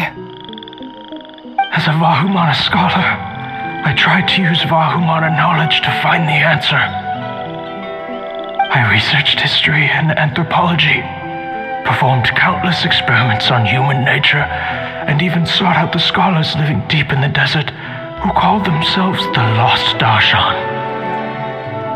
But in the end, I found that the answer I sought simply did not exist. It was not possible to simply assign blame for these transgressions to any one party, for the sins are carved into humanity's very nature. Our nature begets conflict, and conflict begets destruction. This is the inexorable truth. The aim of my research was to draw lessons from history, but what I discovered was that history offers no such guidance. Things can only ever go from bad to worse. After this realization, I could no longer see the meaning in anything that I had ever learned. Consumed by an overwhelming sense of emptiness, I could no longer bear to face life. And so, I decided to bring my life to an end. But before I went through with it, a strange twist of fate led me to come into the possession of this diadem, which has the ability to preserve part of one's consciousness. Into it, I placed my experiences before requesting that the academia manage my estate. As I thought, the contract you signed with the academia was in essence your will. But if you'd given up hope on this world, why did you feel the need to do this? I mentioned that I have performed a great many experiments concerning human nature. You may regard this as the very last experiment of them all. The academia has no shortage of genius talents, nurturing the brightest minds of every generation. And so, with a handsome reward to draw out the worthiest of individuals, my hope was that one day I would find one who could untangle the mystery of human nature once and for all, and help to move the world onto a better path. I see. So you desired a successor who was not only a genius, but who also understood the suffering of ordinary people. Such a person would have a clearer understanding of humanity, society, and the world. Huh? But did you ever consider that wealth numbs the human heart to the pain in the world? Even an idealist may be incapable of following through on your wishes after inheriting your wealth. You are highly intelligent, yet you are not the sort of person who would understand my line of thinking. To me, this is also part of the experiment, part of my investigation into human nature. Whether my successor suffers as a consequence of my research, or succumbs to an indulgence in pleasure-seeking, my research will have progressed. I grieve the fundamental sickness of the world. I regret the unbearable weight of its history, and I lament the research that I failed to complete. And this, Kaveh, my dear child, is why you will be of great utility to me. You're absolutely certain that you want to give me everything you owned? For me to do with as I please? I have faith in what I see in you. Now wear the diadem, Kaveh, and complete the journey that I could not.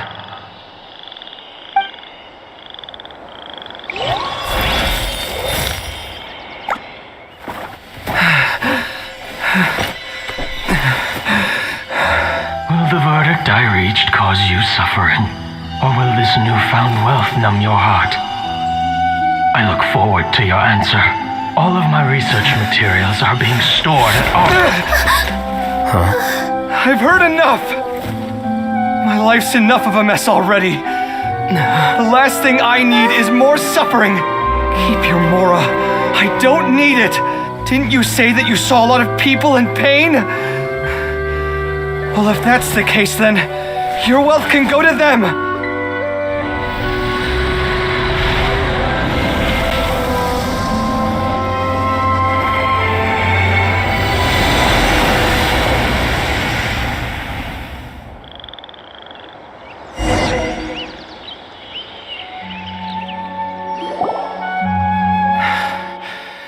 I guess that'll be the end of that. Kaveh. Are you alright? Any physical discomfort? I'm fine. Thanks, Tainari. Don't worry about me. Don't push yourself too hard. Kaveh. Kaveh may have broken the diadem, but he successfully completed the task prior to that. According to the rules, this makes him the victor of round 3.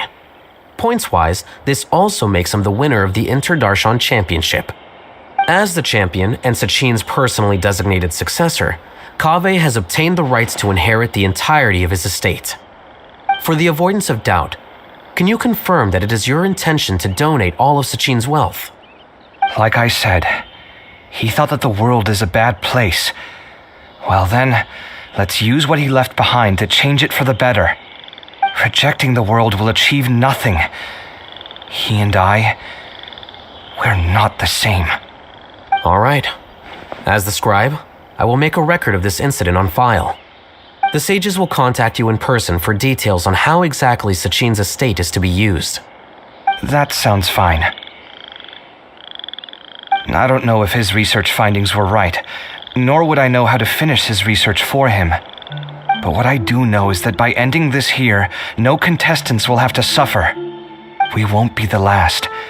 There will be more championships to come, and countless future scholars will follow in our footsteps. Sachin's words can only cause pain, but not anymore. No one else has to hear them now. We're all scholars here. I know full well that shutting down his views like this is autocratic and arrogant. Fine by me. I'll bear that responsibility. It's the least I can do.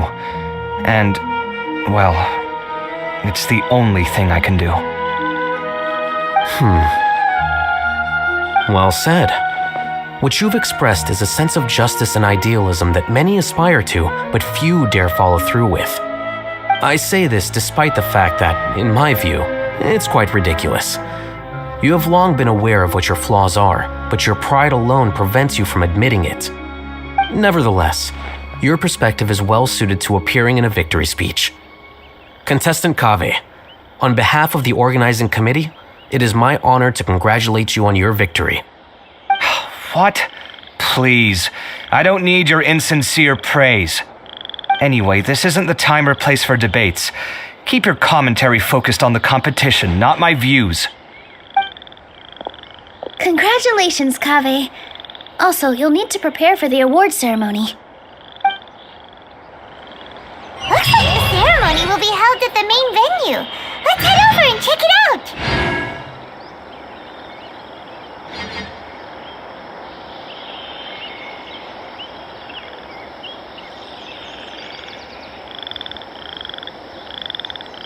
What they say is true. You have to see the world for yourself to appreciate how beautiful it is.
thank you all for your excellent performance.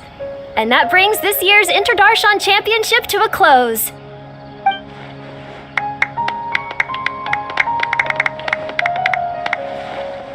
Finally, it gives me great pleasure to invite our champion, Kaveh, to the stage to receive his award.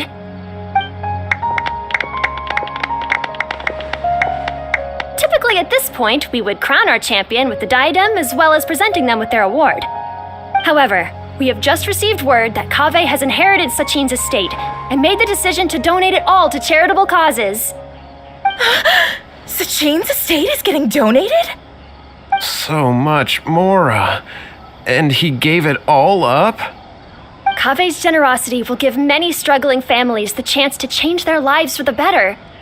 Of course, without the diadem and prize money to present, this makes the award ceremony a little more concise than expected. Would you like to say a few words, Kaveh?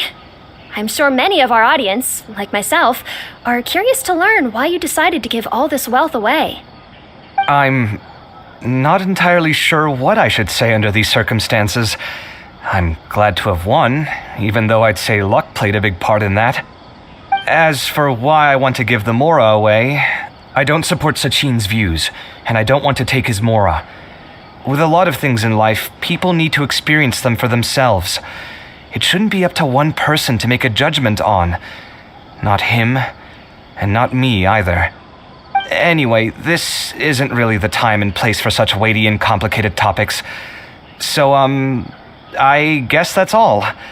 I'll leave it there. Thanks very much. Oh, Kaveh, just one moment. While this is a short and sweet award ceremony, we do still have a prize to present you with. Please take this limited edition Genius Invocation TCG card. Additionally, your champion status will be logged in your record. This means that the Sages will give priority consideration to any future project proposals you submit.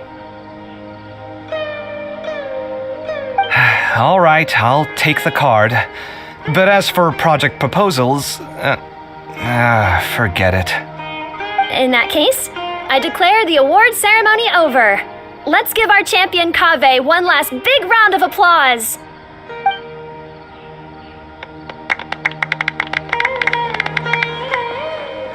I still don't really get it. The sum of Mora would have been enough for me to live in luxury for my entire life. That just means you're not strange enough to understand the way that geniuses think. Come on, we've still got the whole Wisdom Gala to explore.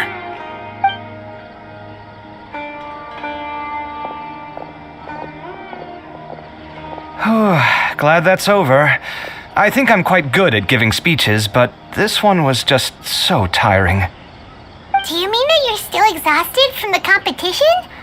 Honestly, you don't look happy at all, but whatever else happened, you're the champion, you know?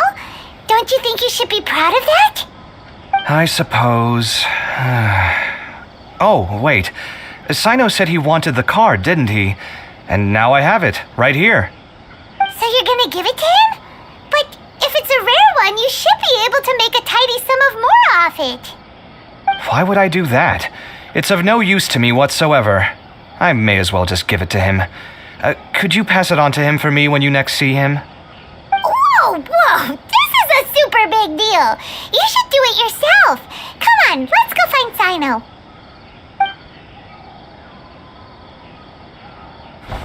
Huh? But I was gonna rest for a while longer. Hey, stop pulling my hair!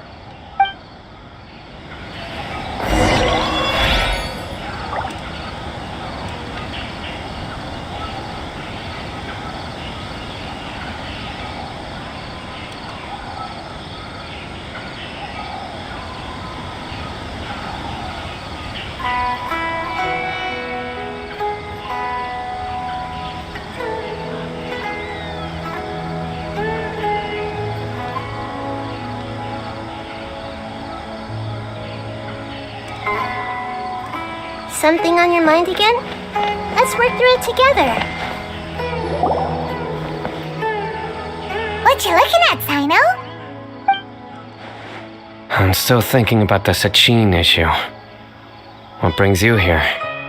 Well, they gave me this limited edition Genius Invocation card, and I figured you'd have more use for it than I. But it's a limited edition. Are you sure you want to give it to me? What else would I do with it? I have no use for it.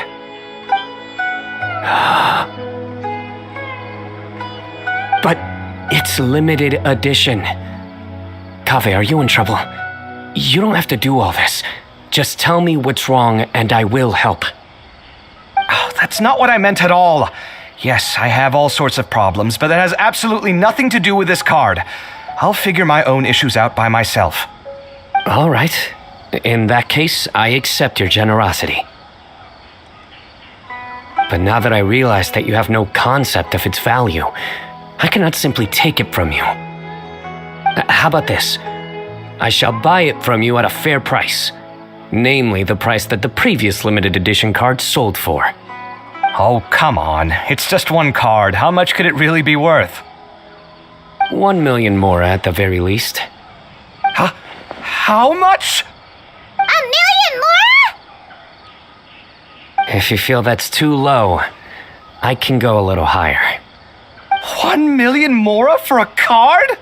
But you already have a whole bunch of these, shiny ones, don't you? I saw your deck last time we played. Not every card is this valuable, and some cards are exquisitely designed, but not rare. Huh. Well, I guess they must pay you plenty to be General Mahamatra if you're splashing out on things like this. But really, it's fine. I'd feel bad taking Mora from a friend. Don't feel bad. I save a lot. I can spare the Mora for this card. You don't spend all your savings on your hobbies, do you? You should watch that, you know. You definitely don't want to end up borrowing money in a moment of impulsivity. Living with debt is miserable. Sounds like you're speaking from personal experience. I guess you've been through a lot? I don't want to talk about it. In that case, maybe you're the one who should be listening to your advice. In any case, I, Sino, will take this precious card, and it shall join the deck of destiny. Kaveh, come with me in a few moments to collect the Mora. Thanks to you, I have achieved my goal for participating in this tournament. All right, if you insist. Far be it from me to refuse your courtesy any further. Well, at least I'll be able to keep on top of my bills this month. Maybe I'll even have some left over. In fact, let me treat you all to a meal later. Bring Tainari and Kale, too. Well, this is what they call all's well that ends well. Paimon wonders how the other contestants are doing. Let's go check in with them, shall we? Since we're guest commentators and all.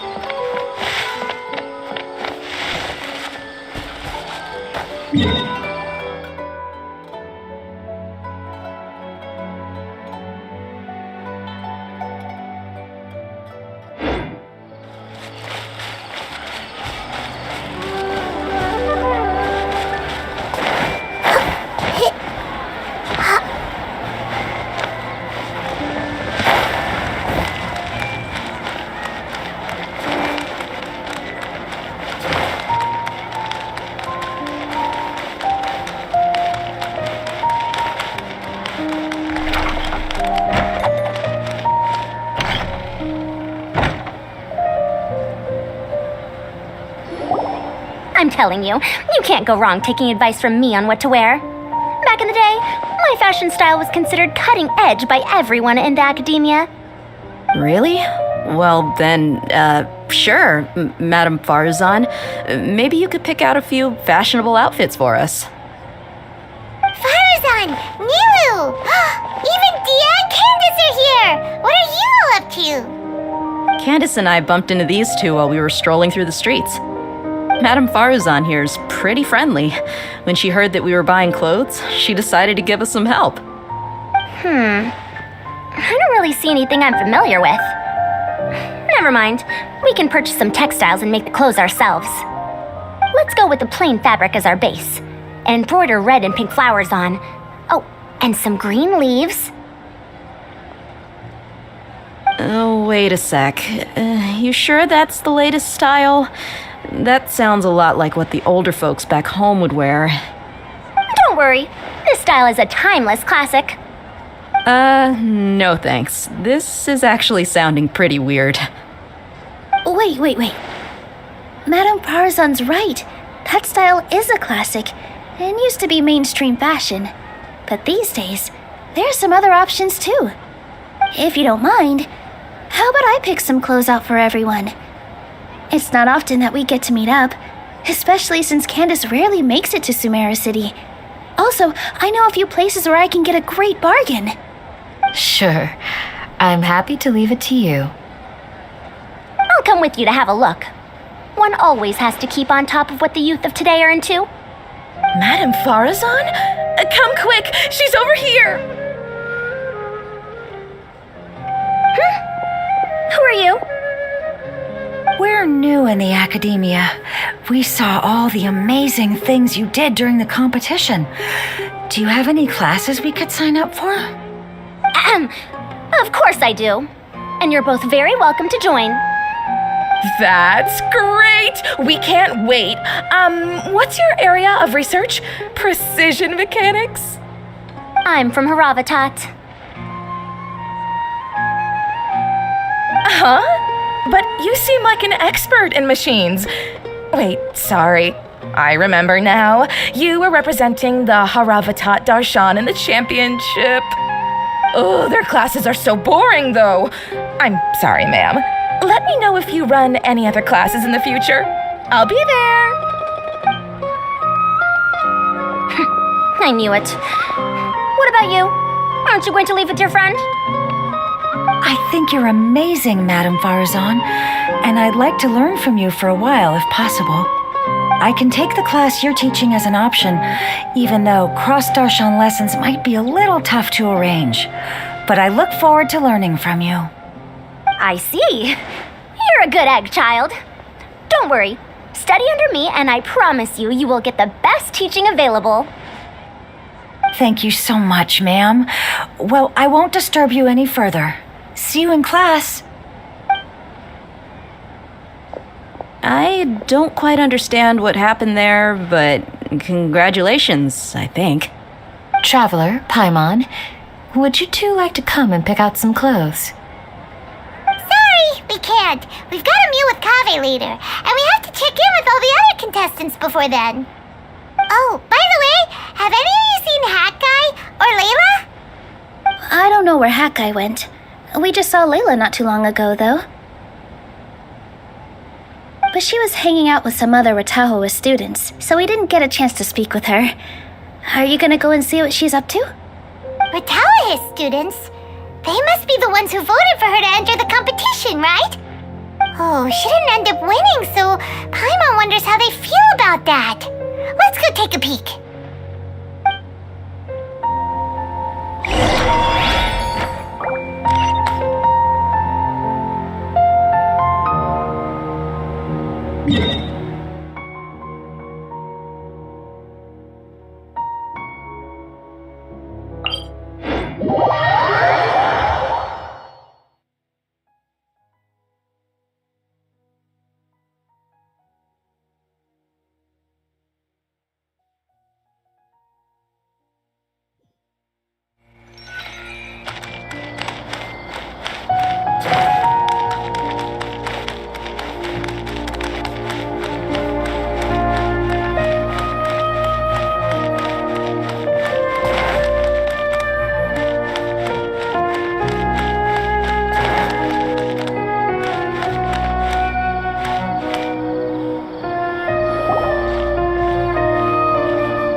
Sorry, everyone. I could have done better in the third round. Oh, stop it! If you're going to beat yourself up after doing as well as you did, how bad does that make us look, huh? Heck, it's not like any of us had the guts to enter the championship. I didn't see the whole thing, but you were the only contestant who scored points in both the first two rounds, right? And I heard that you actually found the diadem first in round 3. You came so close to winning the competition. I just got lucky, I think. That can't be true. You had some really stiff competition out there. The renowned Tainari from Amorta, even Sino the General Mahamatra was there. You're amazing, all of you. Getting points off them is a huge achievement. The way I see it, people aren't exaggerating one bit with the nicknames they give you. You are a genuine genius. Aw, thanks a lot. But I really don't think I qualify as a genius. In the second round, for instance, I dozed off and somehow found myself beside the device when I came to. Ah, come on, don't be so hard on yourself. We've decided we're taking you out to celebrate, and that's final. Let's go. Cheer up, Layla. The rest of today's all about you. Looks like things are going well for Layla. This is great. We haven't seen Hat Guy since the end of the competition. Oh well, it's almost mealtime. We'd better go meet up with Kaveh and Sino now.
Are you sure you have enough to cover this?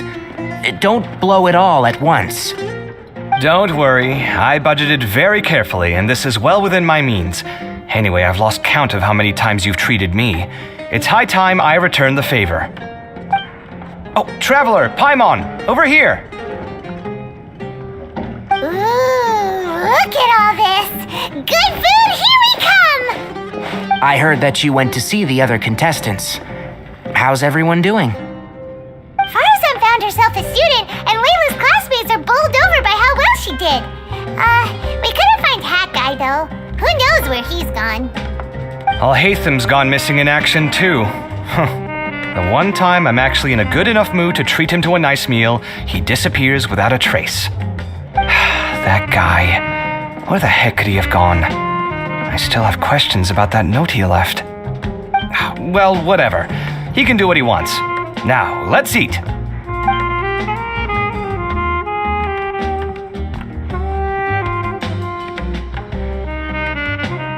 You shocked me a little when you hurled the diadem to the ground.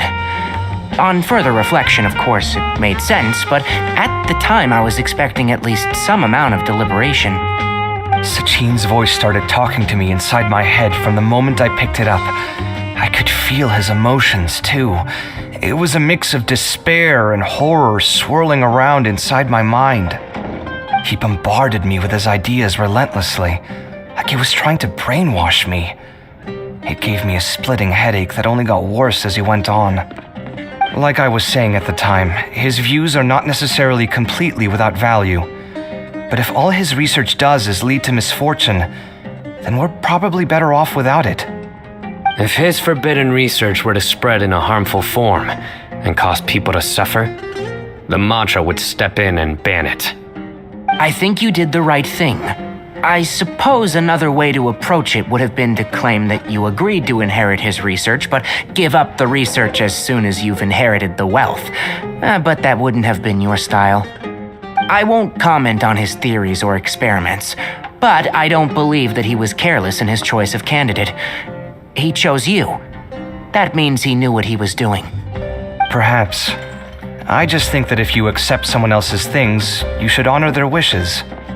That's a good thing. It means that you have integrity. Thank you, oh my god, thank you. See, you get me, Kale. It's a good thing Alhaitham isn't here right now. He'd be quick to explain why you're wrong. Seems like you always include him in the conversation, even when he isn't here. Yep, no dinner with Kaveh is complete without a few words about Alhaitham. I sense that Alhaitham has in fact been here with us all along. He's here? Where? Why didn't you tell me? He lives rent-free in each of our hearts.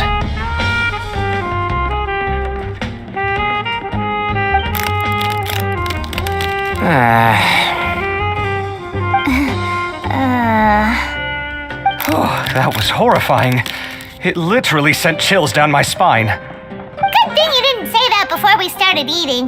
That would have killed the mood in a heartbeat. All right, enough about Alhaitham. Tainari, did you achieve what you wanted out of the championship? I did, in the first round, in fact. Word of mouth proved very effective. I spoke to a handful of people, they told their friends, and so on. Now, a record number of people have signed up to attend the next lecture. Oh, are you free next month? You should come along, maybe even say a few words. About what? I don't know the first thing about anything Amorta related. Just play to your strengths. For instance, you could talk about the distinguishing features of rainforest architecture, or ask everyone not to chop down too many trees the next time they're building a house. Oh, well, that's no problem. Sure, I'll make time. Has everyone had enough to eat? I can order more if anyone's still hungry. I'm full. Thanks. Paimon's super full, too. If only we could eat like this every day. Yeah, we should do this more often. Work will always be there, but seeing friends is important too. This is a good restaurant. Let's definitely come here again. Sounds good. We should pick a few other places as backup options, though. There are other good places around here, too? Oh, and don't forget to invite us if you go. There's nothing we love more than good food. Kaveh, do you have plans after this? I was thinking of maybe going to the academia for some alone time. Nothing set in stone, though. Why do you ask?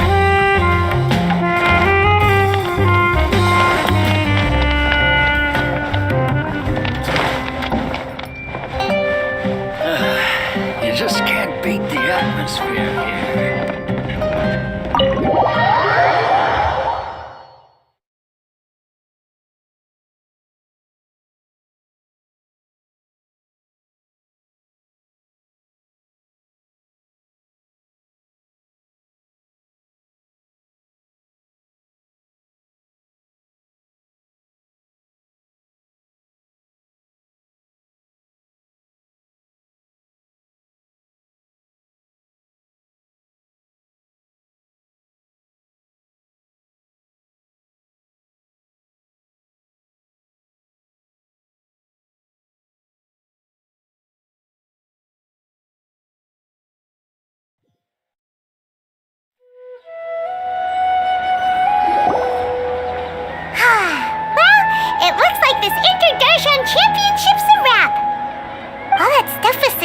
the diadem got sorted too. Have you still got anything else on your mind?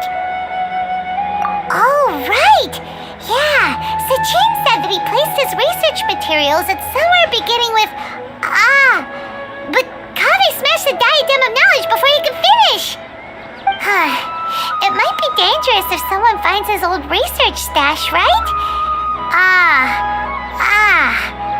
Where do you think it could be?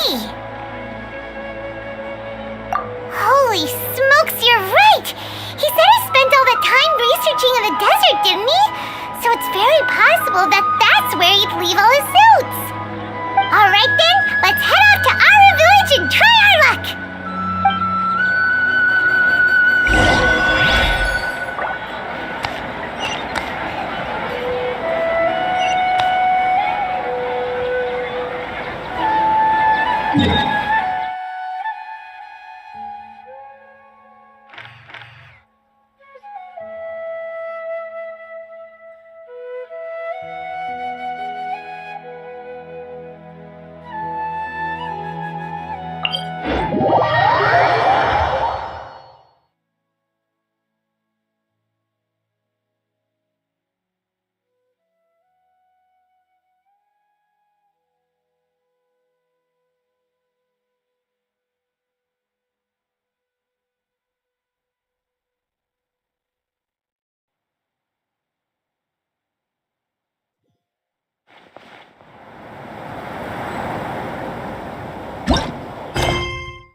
Didn't expect to run into you here.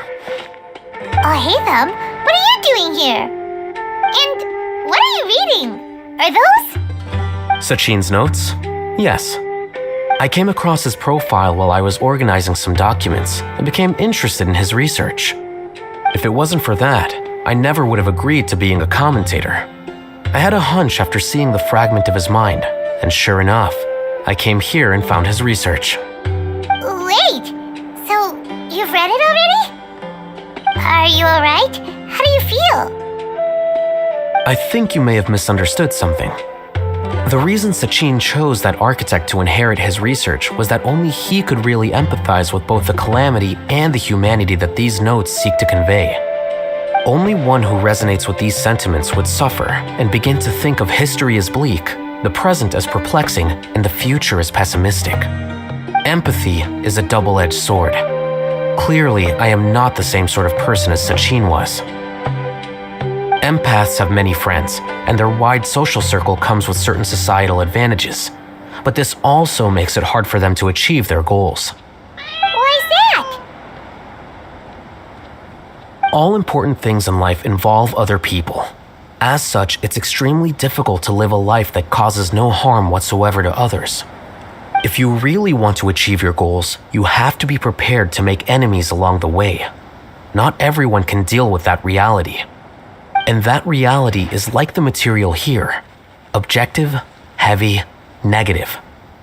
But at the end of the day, for all these experiment results and conclusions, it's just one person's perspective, Sachin's. So, what are your thoughts now that you've read it? As a scholar, Sachin was without a doubt a genius. He laid the blame for the darkness in the world squarely on humanity, experimented extensively with reliable results, and drew logical conclusions. In that sense, one might say his views were correct. So, people are bad? And things can only ever get worse? All of that's true? That is not a question for me to answer. Someone else will arrive shortly. You can ask them instead. All I will say is that the world is not built on correctness alone. Sometimes, being correct means nothing at all.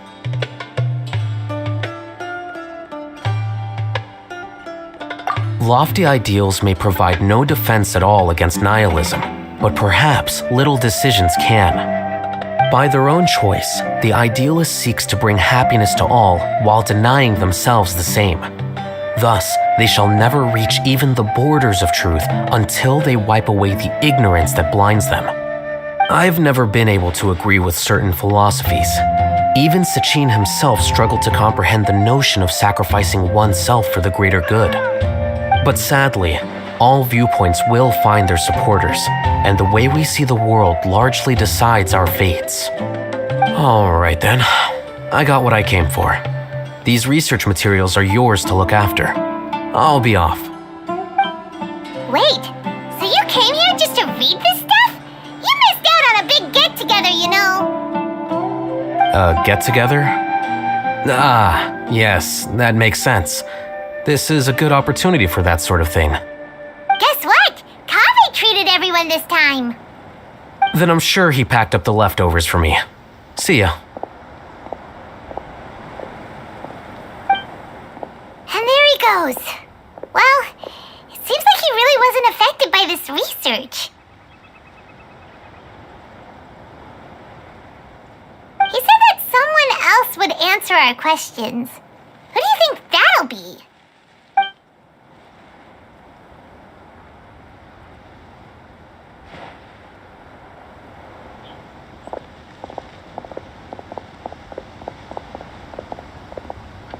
Traveler, Paimon, you're already here. Nishira! Oh, and that guy. Wait, so you asked him to take part in the championship? Yes, it was me. Are you surprised? Did you know that there was something wrong with the diadem from the start? And if so, why didn't you switch it out for another one? Because Sachin's research is not mistaken. He spent his entire life researching this topic, and these materials are a result of that. These are the crystallization of his wisdom. Yes, I was worried that the material might cause some disruption, but I didn't want to wipe away all his hard work searching for the truth. So instead, I had Hat Guy here help me keep an eye on things. Seriously? I think you can stop calling me that now. Why? Don't you like it? Well, anyway, if Sachin's chosen successor hadn't been able to handle his research, or if it had brought pain to more people, he would have intervened at a suitable moment. And after all that, the person Sachin chose turned his nose up at his life's work. Pretty hilarious. I was also hoping that this could be an opportunity for you to learn how to interact with people normally. But it looks like that didn't work out. That wasn't necessary. I'm still paying you back for your help. And the last thing I need is more reasons to be indebted to you. Nita, what did you mean by Sachin's research is not mistaken? Does that mean that you approve of his research? Put it this way instead. Truth to me is like a shroom boar. Some people only see the mushroom on the shroom boar's back, and they conclude that the shroom boar is a mushroom. Others see only the shroom boar's body, and they declare that the shroom boar is a boar. Still others look deeper inside, and determine that the shroom boar is meat. These conclusions are all correct in their own way, but none of them objectively describe the shroom boar. Paimon kinda gets it, but also not really. The world is the same way. No one, not even I included, can understand it in its entirety. All of us are somewhere on the path toward truth. Within the confines of our limited knowledge, some may blindly believe in the beauty of this world, and others may focus only on its evils. In truth, the most important thing isn't what state the world is in now, but what people hope it will become. But of course, I don't mean that as a criticism or a call to action. Ultimately, my duty as the God of Wisdom is to guide every form of wisdom to a place where it can find its purpose.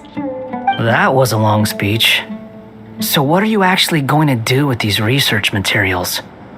Because Kaveh, as the successor of this research, does not wish to see these ideas disseminated, I will seal it up. But even though Sachin's research could be considered negative wisdom, it is still a building block of the truth. If someone wishes to follow in his footsteps in the future, I will not stop them. I also look forward to the day that a member of the Vahumana Darshan can not only comprehend his theories, but also find a way out from the despair as well. Vahumana doesn't have that kind of talent. Wait, you're not intending to keep me in Vahumana long term, are you? I don't remember signing up to become a scholar. Don't you think I'm useful enough to you as a prisoner? Oh boy, here we go again. You think so? Well, to that, I would say that in Sumeru, even prisoners have a right to an education. I hope that your studies in Vahumana will help you deal with your own fate and learn how best to settle old debts from your past. I will review your final thesis myself. I'm expecting great things from you, Mr. Hat Guy.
20 years ago, the Academia had just received Sachin's estate. To celebrate the huge investment, the young then, and I remember seeing posters for the Interdarshan Championship all over the city. I couldn't help but mention it to my father. I even told him that I really liked the look of the diadem. It was so unique. So he said, "Why don't I win it, so I can let you play with it for a few days?" That made me very happy, and I nodded enthusiastically. But to my surprise, he didn't win. And when he got back home, he seemed extremely depressed. Later, he left home, saying that he wanted to do some investigating in the desert. The quicksand got him not long after that. For many years, I couldn't face up to it at all. If I just kept my mouth shut, maybe none of it would have ever happened.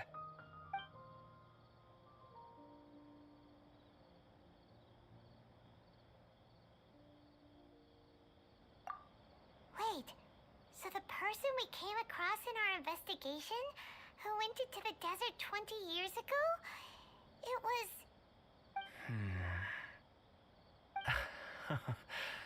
Is that why Sachin thought I looked familiar? I can't believe it.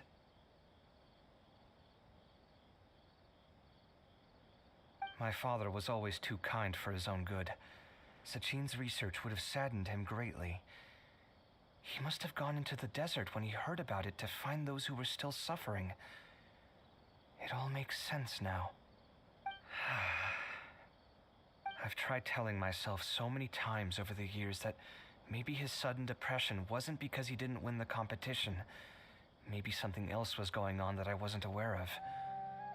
But in the end, it all started with me mentioning the competition to him.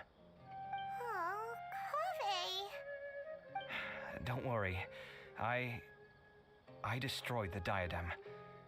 There will never be another tragedy like this again. Never again.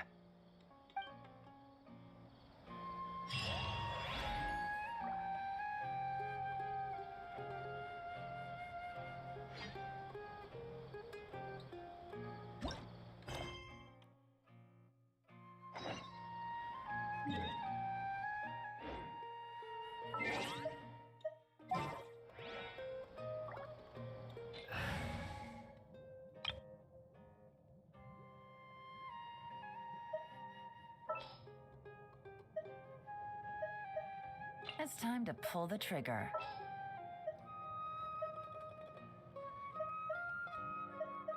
I'll treat your wounds.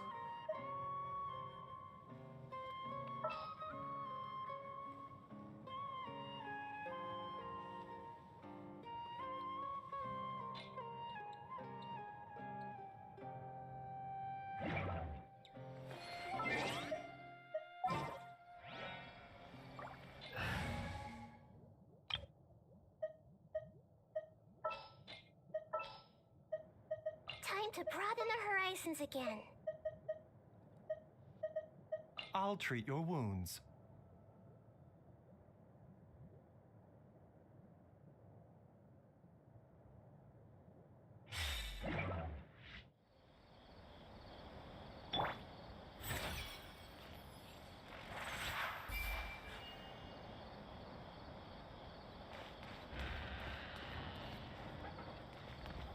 The doctor will see.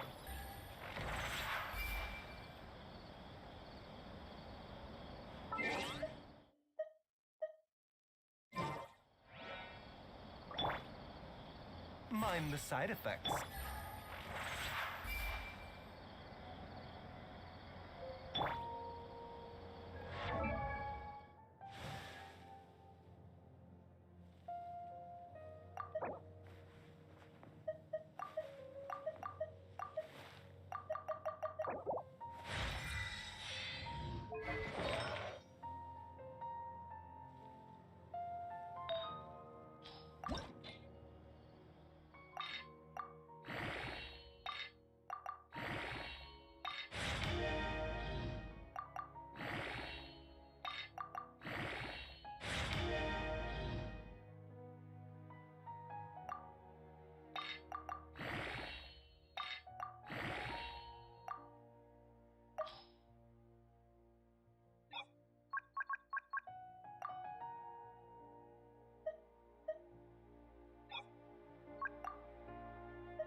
I await your instruction. What's happening? What is the situation?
pill to swallow. Gotcha. Shine down. I see everything.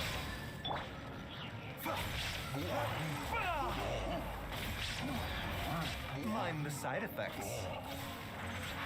Your dues.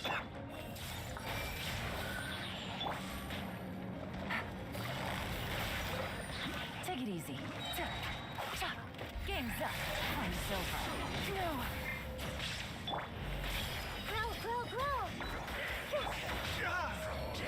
The doctor will see you. No escape.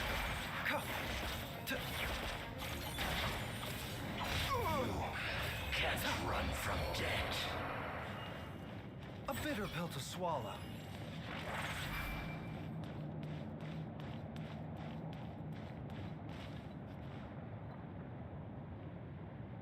Mind the side effects.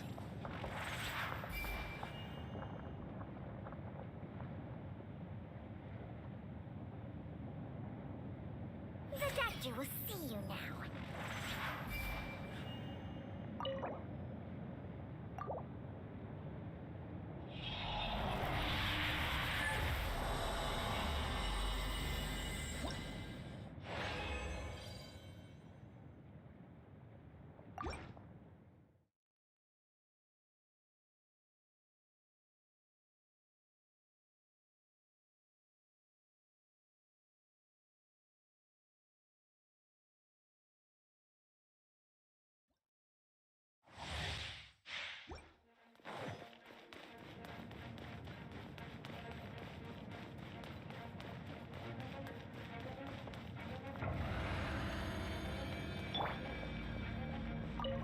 There is no escape.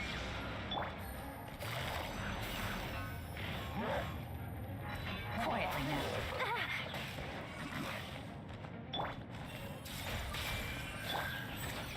Remember, health comes first.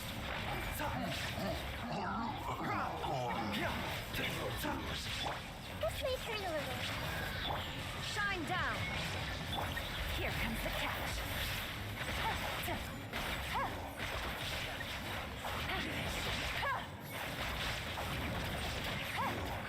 Can't run from death.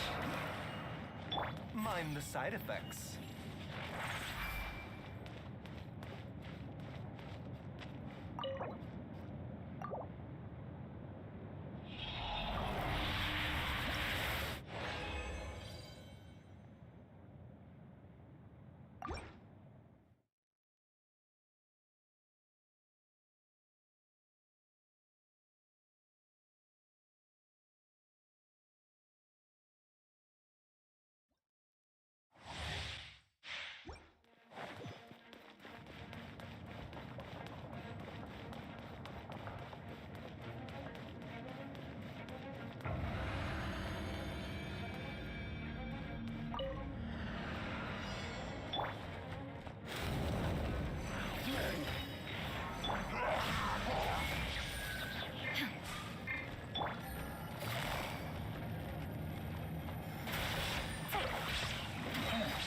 Game's up. I'm silver. The doctor will Pay your dues. Hey! Illusion shattered. Gotcha. Seems like an emergency. Prepare yourself. Can't run from death.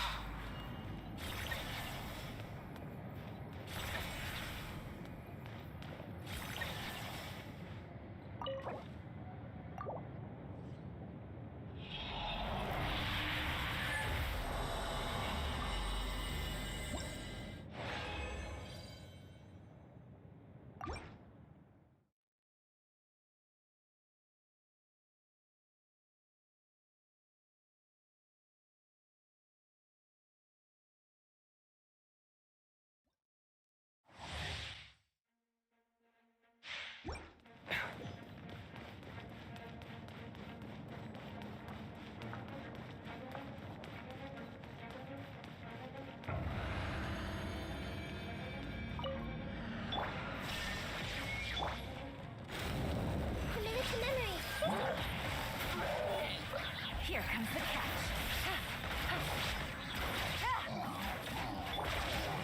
Everyone okay? A bit of... this is not taking a turn for the better. You can't run from death. You can't run from death.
What's your name, buddy?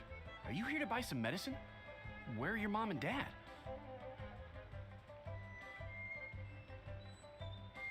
Are you lost? No, I'm not.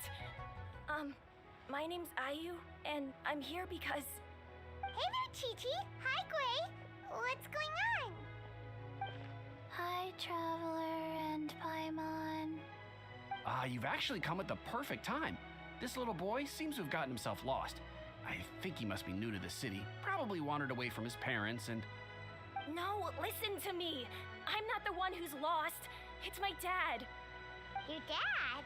How does a fully grown man manage to get lost in Liyue Harbor? Well, my dad's always been kind of forgetful. In the past, he was just a little slow to react sometimes, but I'm worried that it's getting more serious. So, what about your mom? She went out a few days ago to gather some herbs for my dad, but she still hasn't come back. Meanwhile, my dad's been getting worse and worse.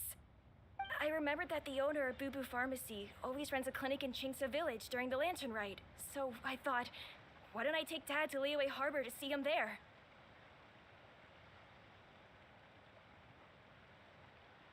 When we got to the city gate, I took a moment to ask the Millith guards for directions to the pharmacy. And then, when I turned back around, my dad was gone. I asked the Millith guys to go find him, but he said they won't be able to send that many people. So then I figured, maybe I can ask some other people in the city to help. You came to the right place. We're pros at finding people. Isn't that right, Traveler? Changshin can help. She has a good sense of smell, like a dog. Hey, who's talking about me behind my back? Cheng-Sheng, Chi-Chi meant that as a compliment. There's no need to be upset. Hello, child. You mentioned that you were looking for the owner of Boo Boo Pharmacy. How might we be of service? You have a talking snake? Oh, are you Uncle Baiju? Uncle Baiju. Sheng, now's not the time. My dear boy, could you tell me more about your father's condition, as much as you can recall? Yes, Dr. Baiju.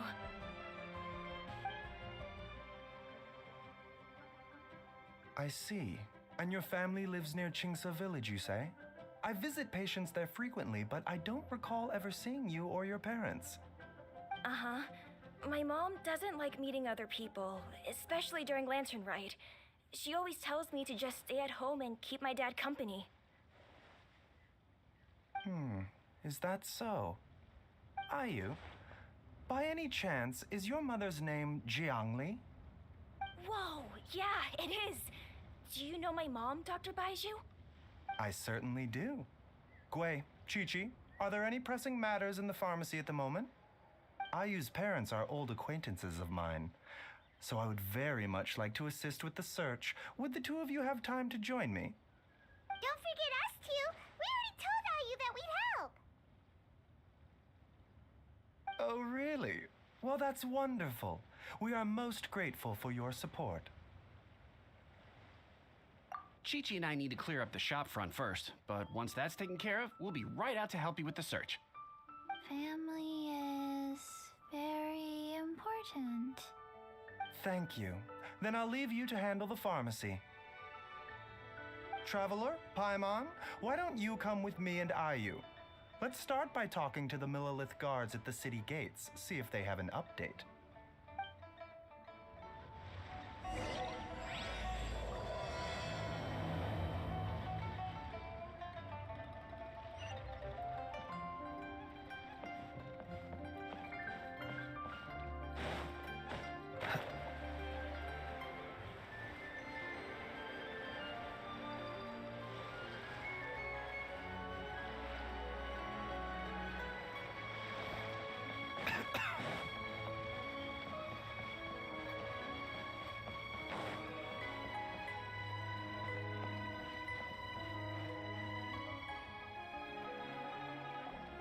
We searched to the north, but couldn't find anyone who matched the description. Well, that complicates things. The city folks say there's no sign of him either. We need to start looking further afield. But where are we gonna get the people? Excuse me, sirs.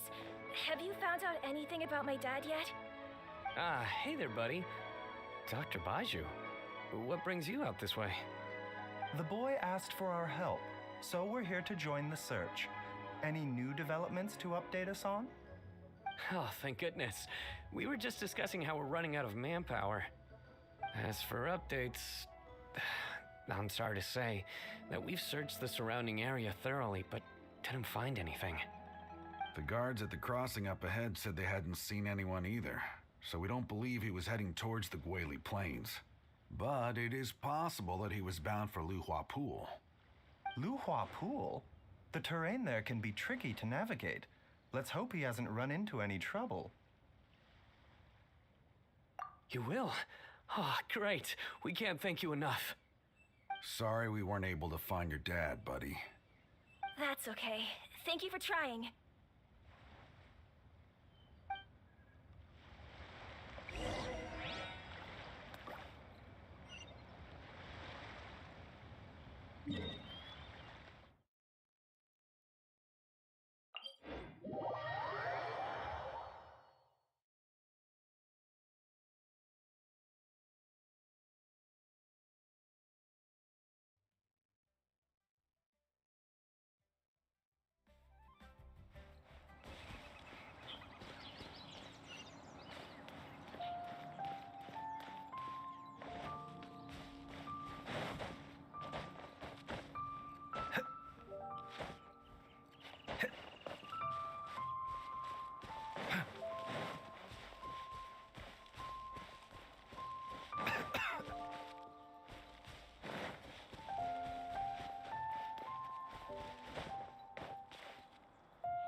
appreciate your patronage, but you needn't hasten the inevitable.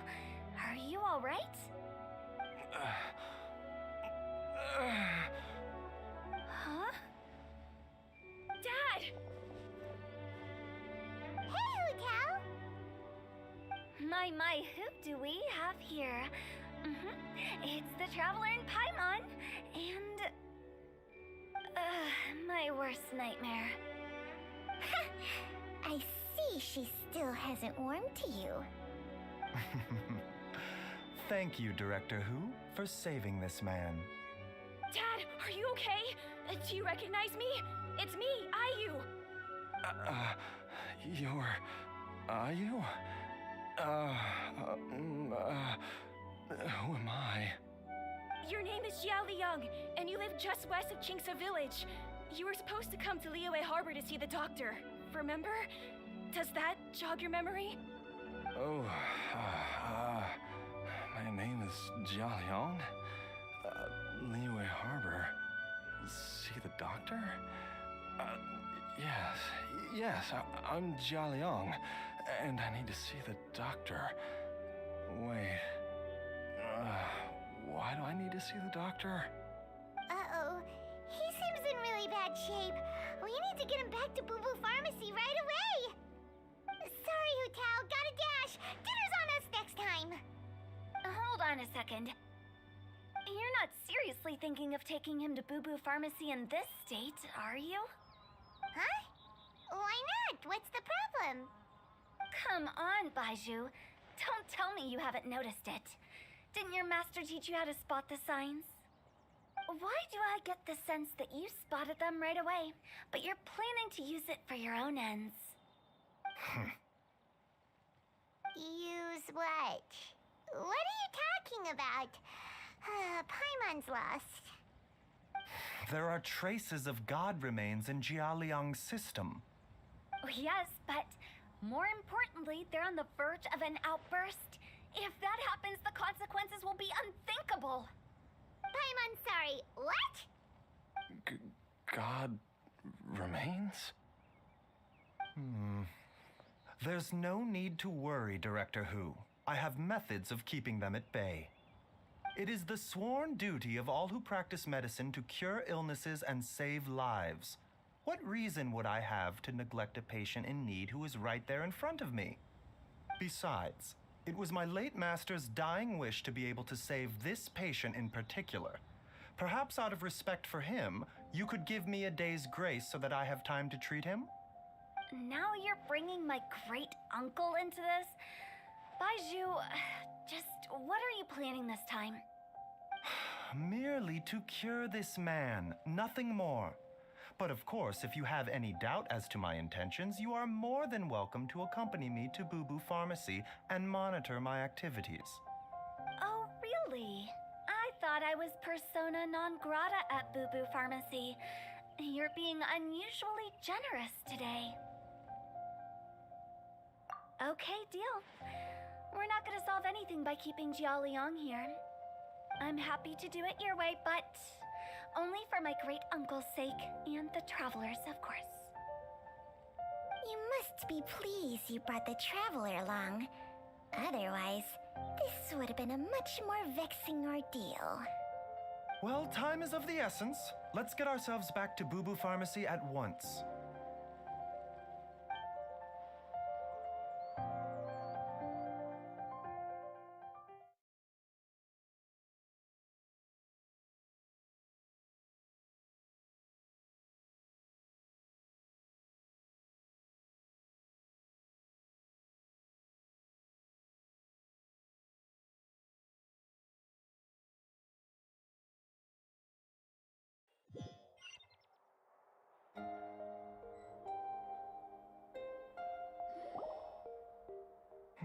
Blockages within the cardiovascular system, reduced blood flow and energy circulation?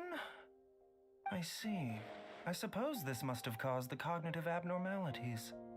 Dr. Baizhu, how bad is it? Can you cure him? Don't you worry. Baizhu's a really great doctor. He's sure to find a way. Isn't that right, Baizhu?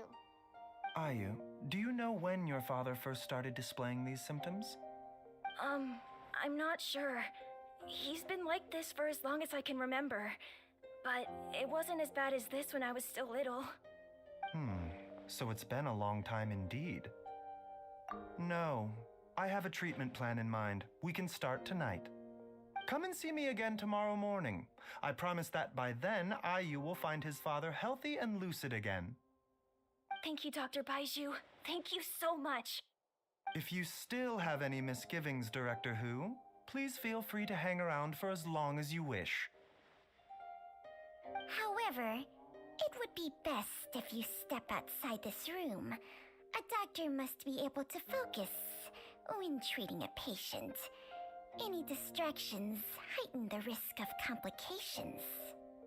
Yes, of course, absolutely. I'll just go and look at the flowers or something. But I will be back in an instant at the first sign that something's amiss. See you tomorrow, Baiju and Changcheng. Bye for now, everyone. Are you ready, Baiju?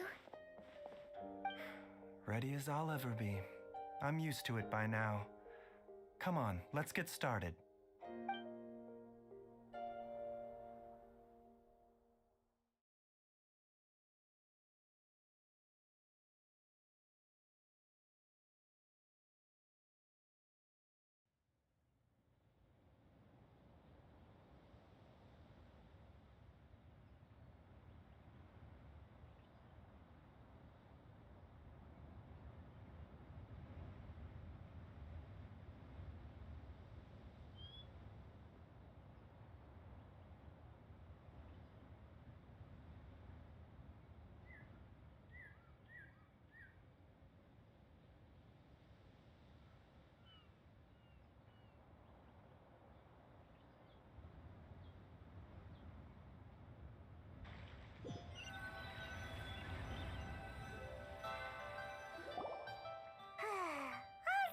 Ends well, huh? You know, Paimon's kind of curious after hearing Baiju mention those people from his past. What do you think they were like?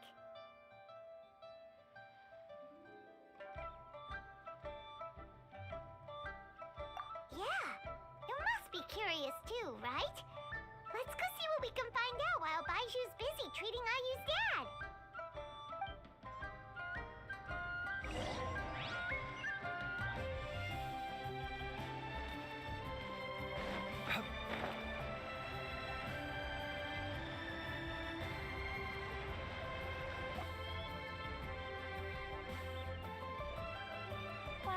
Idling time on admiring the scenery, the spectacled snake-bedecked docs doing surgery. Hello, you busy bees, and what do you have to discuss with the funeral director today? Actually, don't tell me. Let me guess. From the looks on your faces, you've got some questions for me. Guilty as charged. So, we were just a little curious about Baiju's master. What was he like? Oh, and also, how come you and Baiju could tell so quickly that Jia Liang had god remains in his system? Huh? I thought I told you once before. Wangsheng Funeral Parlor was first founded to fight back against the vengeful wrath of gods defeated in war. Well, it is a dusty old tale by this point. Long story short, in the ancient world, dead gods were acting up. So these days, we don't deal with the wrath of the gods anymore, but all the relevant know-how is still passed down to each generation, so we can identify gods' remains when we see them. Okay, Paimon gets it now. Wait, so how did Baiju learn to spot them? Almost certainly from his master, who was also my great-uncle. Baiju's master was my grandpa's younger brother, a former deputy director of Wangsheng Funeral Parlor. Wow, fancy that! Huh. So, if he was from Wangsheng Funeral Parlor, how did he end up as Baiju's master? According to my grandpa, He and my great uncle once went traveling together when they were young. They ended up at Chen Yu Vale, where they met a pharmacist.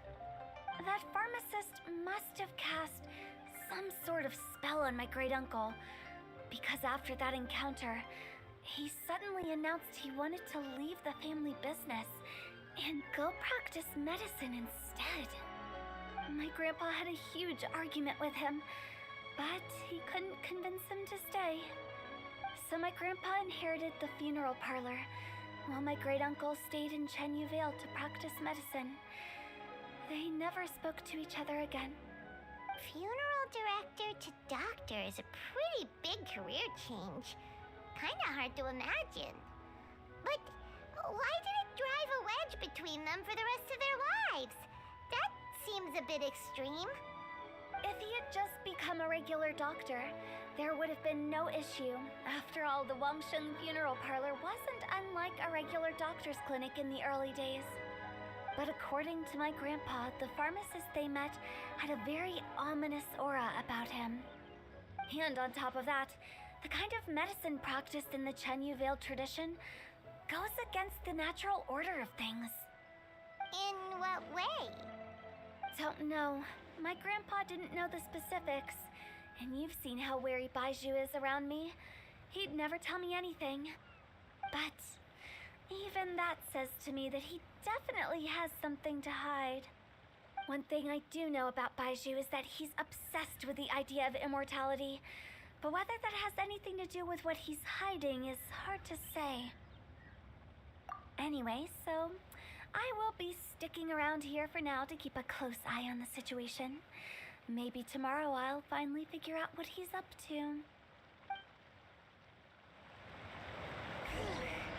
After all that, it seems like we have more questions than answers. Never mind. We'll just have to ask Baiju himself about all of this tomorrow.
It's a new day! Let's go back to Boo Boo Pharmacy and check out how Jia Liang is doing.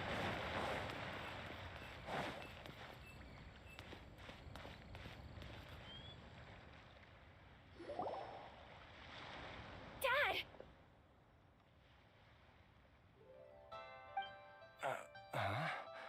Oh, are you? Dad, you remember me! Yes, I remember now. Oh, are you? I'm so sorry. You must have been worried sick. Has your mom shown up yet? She's been gone for a while, hasn't she? Don't worry, Dad. I got the Adventurers Guild to help us look for her. And Dr. Baiju's gonna help too. Right now, all you need to do is concentrate on getting better. Great. That's wonderful. I can't thank you enough, Dr. Baiju. My pleasure, really. It's the least I can do to honor my late master's dying wish. If anything, I should be apologizing to you for not making the time to visit in all these years. Not at all, Dr. Baiju. It's only because Jiang Li, what was her reason again? You're still in the early stages of recovery, so you'll need to take it easy for a while. Take it slowly and try not to overexert yourself. I suggest you stay at Boo Boo Pharmacy and rest for at least the next few days. Director Hu, do you have any further reservations about Jia Liang's condition? It seems like the evil presence is gone after all. You really did manage to suppress it, huh? But how did you accomplish this in a single night? That would be a trade secret, I'm afraid. If that gives you any cause for concern, you may continue to monitor Jia Liang for as long as you wish. Though I regret to say that Boo Boo Pharmacy cannot offer to reimburse Wang Sheng Funeral Parlor for any revenue lost in the meantime. Oh, come on, Baiju. I'm not that unreasonable.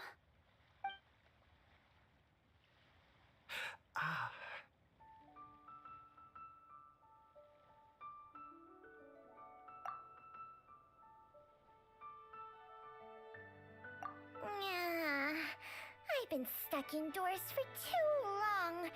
Baiju, take me outside for some air, or I'm going to suffocate. Yes, of course. Everyone, please excuse Changsheng and myself for a moment.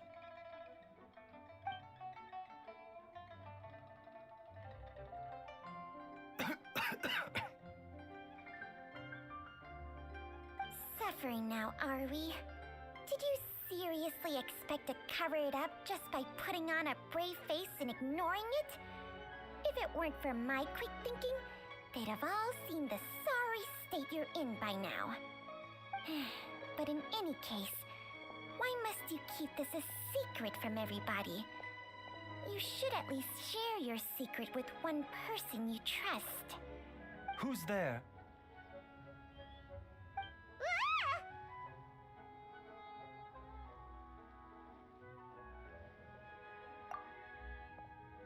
Why did you follow us here?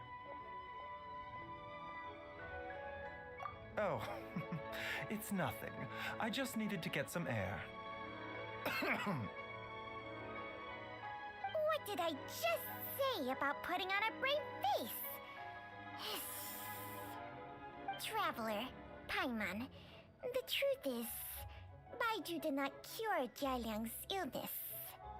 Instead, he transferred some of his own life force to his patient to temporarily subdue the poison in his system.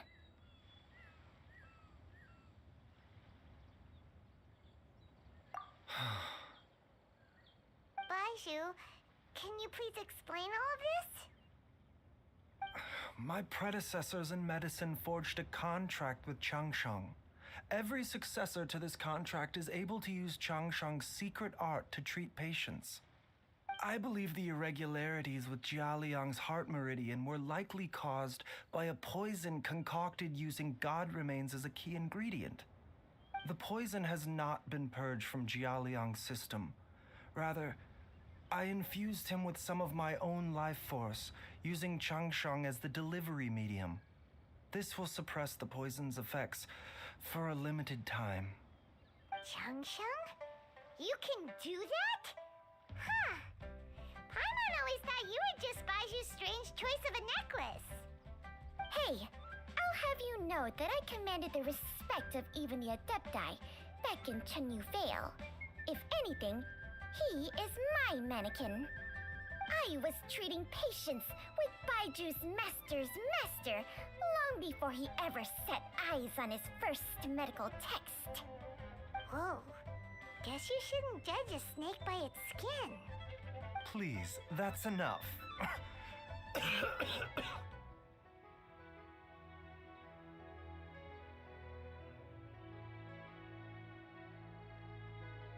Wait a sec.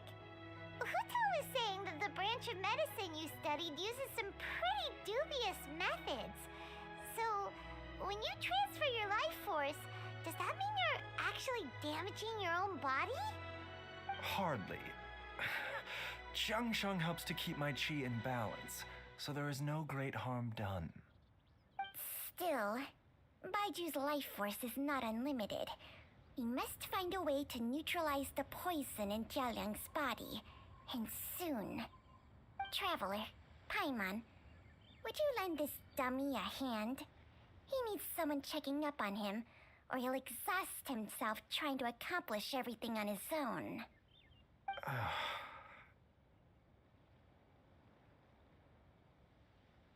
Baiju, don't you think you should seize this opportunity?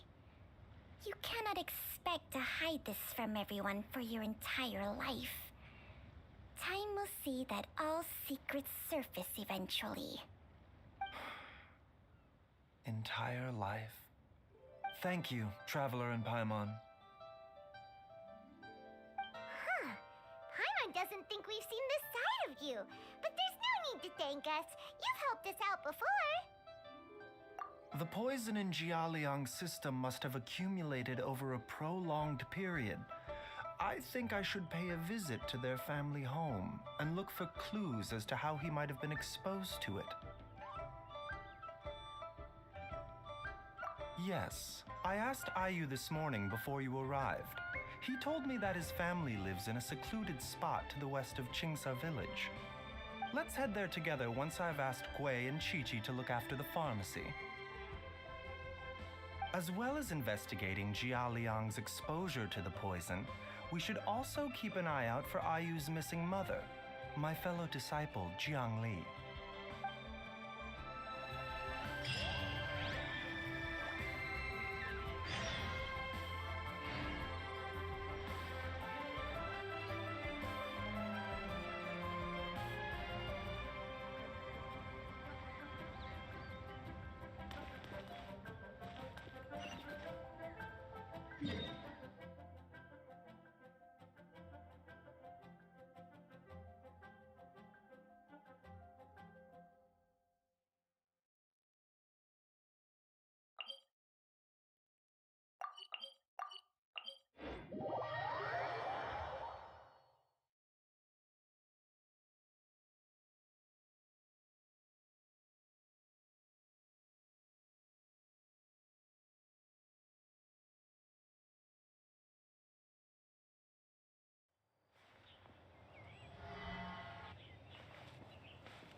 Whoa!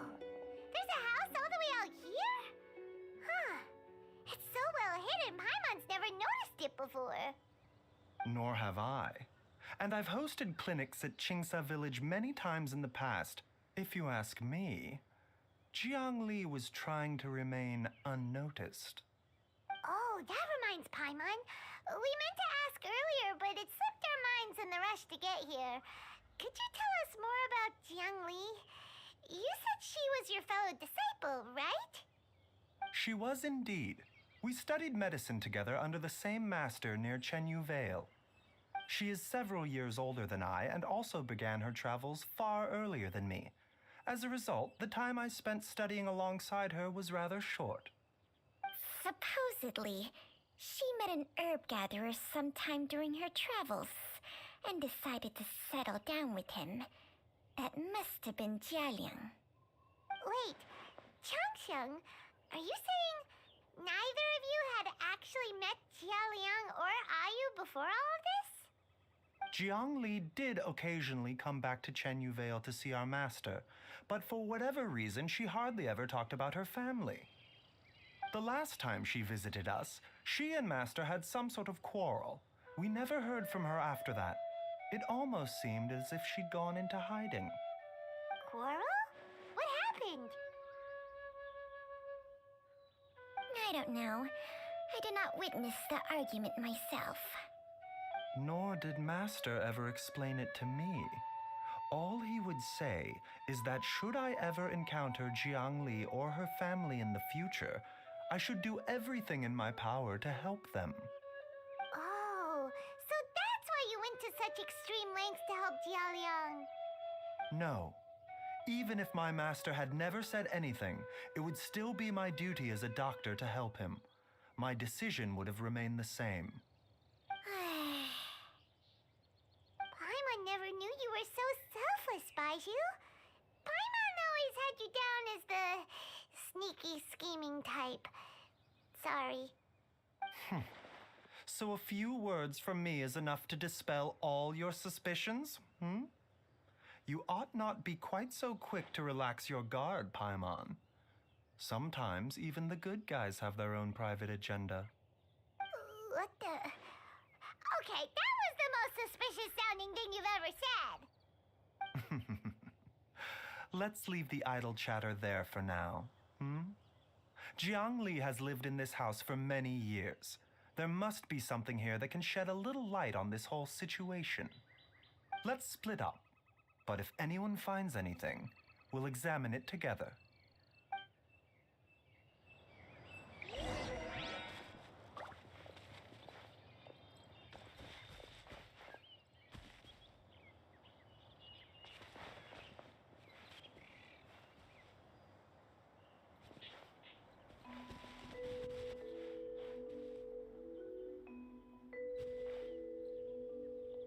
The doctor was...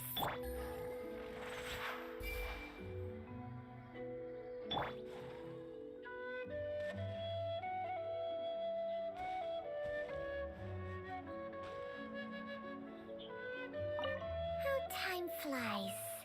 Zheng Li's had a son, and he's all grown up. I wonder if Jiang Li's changed at all, after all these years.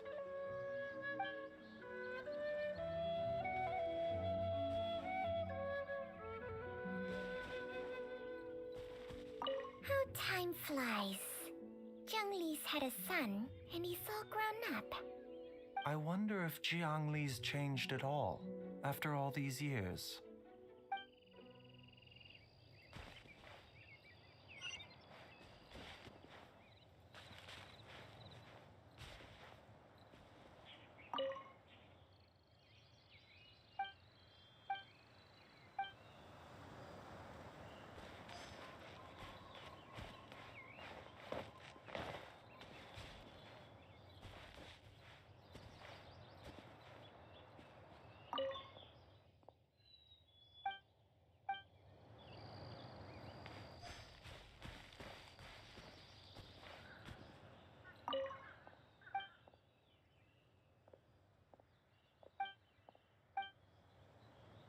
Traveler, Paimon, come quick!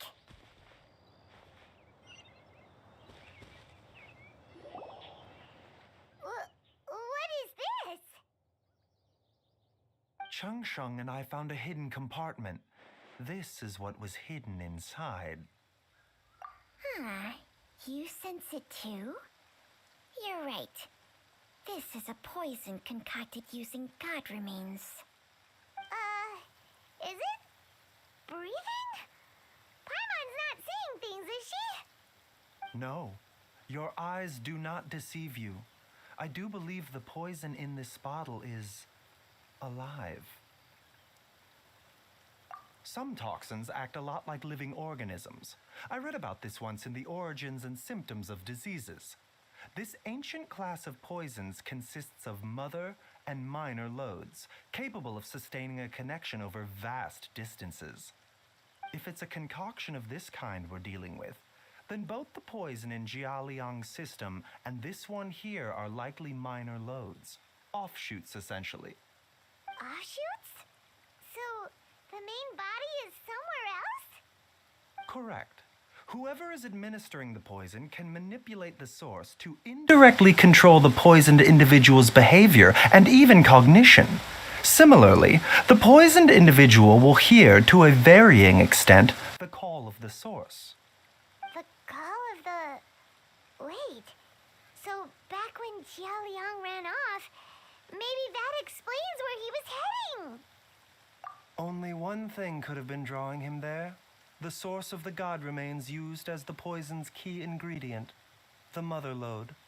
This is getting crazier and crazier. What kind of person would do all this just to poison Jialiang?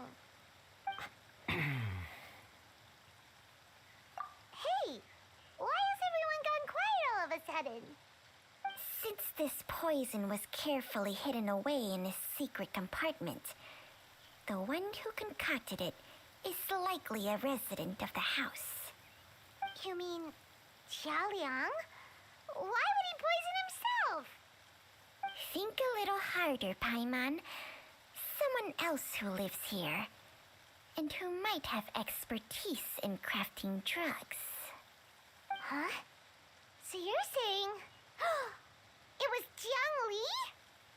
Wait, but that doesn't make any sense either. Why would she poison her own husband? I agree. It makes little sense. Jiang Li does not strike me as the kind of person who would do such a thing. Look at the facts, though. How many people in the entirety of Liyue have the ability to concoct a poison from god remains? It's too early to draw any conclusions. We should question Jia Liang about it once he has made more progress in his recovery. Yes. According to the Origins and Symptoms of Diseases, the minor loads will disappear if the mother load is purged. So if we can find and destroy the source of these god remains, the poison will leave Jialiang's system without the need for any further treatment. Do you know anything about god remains in Qingsa village?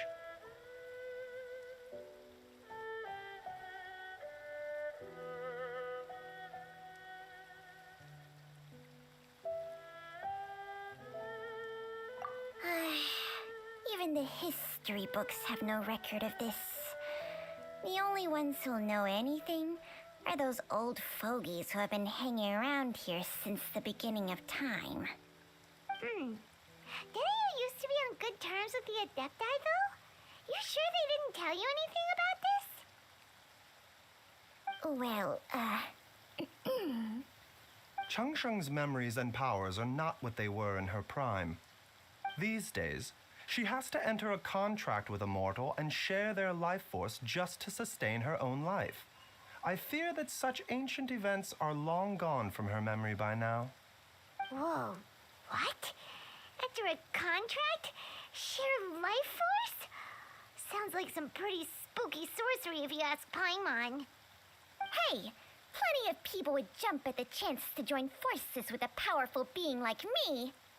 With my assistance in rebalancing your chi, not only can you extend your lifespan, but you will also be stronger, healthier, and able to eat whatever you like with no risk of upsetting your stomach.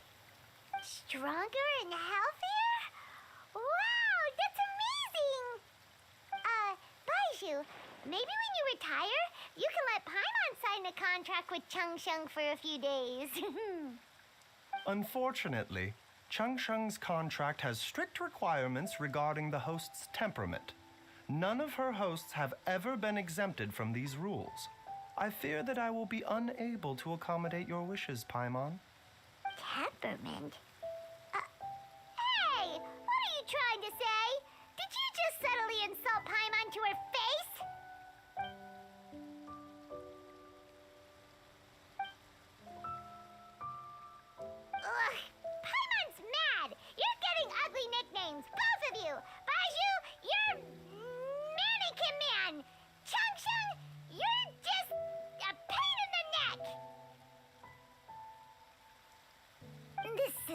exactly why your natural temperament makes you woefully unsuited to being my host. All right, everybody, calm down. Back to the matter at hand. Is there any way at all for us to seek counsel from the Adepti about this? With how antisocial they are, if it were up to them, they'd go their whole lives without showing their faces to the common folk. What? Seems you're as well connected as they say, traveler. We are truly fortunate to have you on our side. Oh, if you're talking about who Paimon thinks you're talking about, you better do the honors.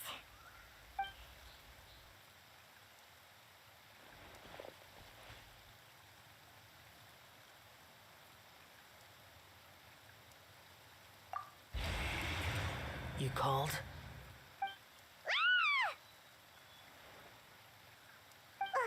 Gets Paimon every time. Are all Adepti in the habit of materializing out of thin air like this? Well, this is unexpected. Huh? It's you. Baiju of Boo Pharmacy. I do believe I've had the pleasure before. The Lantern Rite, when we met briefly, I was unaware of your true identity. I must apologize for the discourtesy. Huh? You two already know each other? Our paths have crossed once before. I sense the presence of evil spirits. Is this why you called me?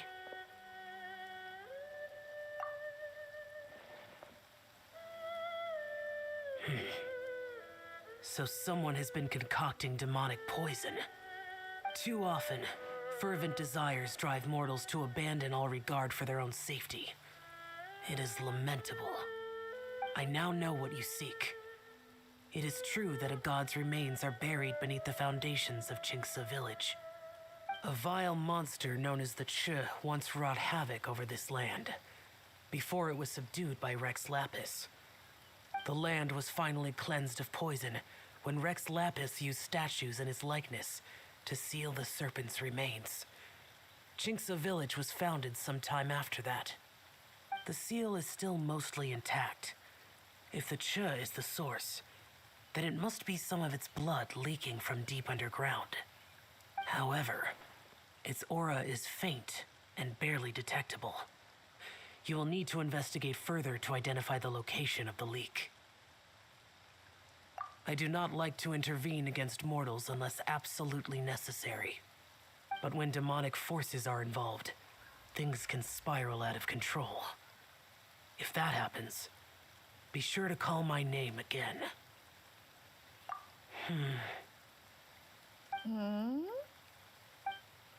Nothing. I do not wish to sway decisions that are mortals to make, but immortality may not be the blessing that you imagine it to be. I shall treasure your words of instruction, Master Adeptus. Farewell. What a strange Adeptus. Rather different from the way I remember them. That's Chill for ya! And thanks to him, we finally got some concrete info to go off of. If the god remains are leaking from underground, Jiangli must be paying a visit to a subterranean cave on her herb-gathering trips. If we can find the cave... Master, there's a problem. Gwei? Did you run all the way from Boo Boo Pharmacy? What happened? Don't panic. Just catch your breath and tell me everything. It's Jiaoliang. He was fine one minute, and then he suddenly took a turn for the worse. Already? How? Based on past experience, he should have been fine for the next 3 days at least.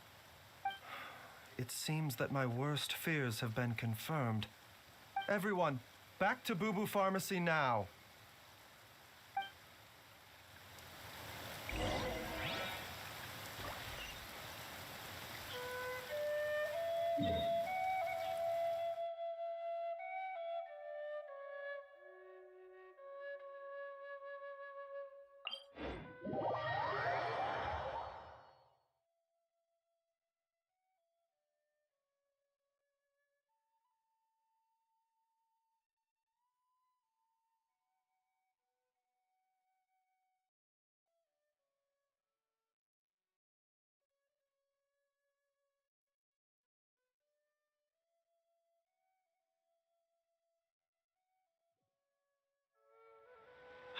what lovely weather. Which reminds me, we just received a batch of herbs. Don't worry. Even if Chi-Chi forgot to dry out the herbs, Herbalist Gui will certainly remember to put them out in the sun. Yes, you're right.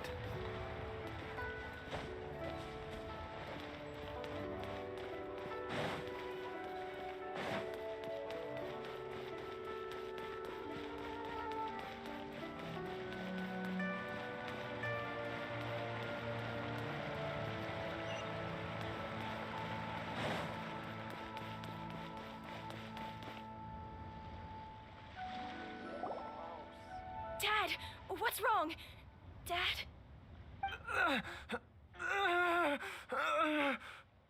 Don't be scared. Dr. Baishu will be back soon. How is he doing? Dr. Baiju, you're back! My dad was doing fine earlier, but then he suddenly started coughing up blood. Now he can't even get a full word out anymore. When Gui left, he was still conscious. But now... Gui, please take Jia Liang to the back room and prepare for treatment. Yes, of course. Don't worry, Ayu. I will cure your father.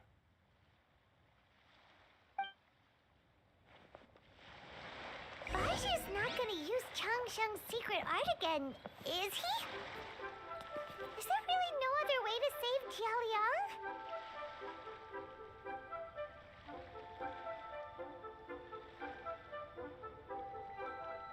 Seems like an emergency.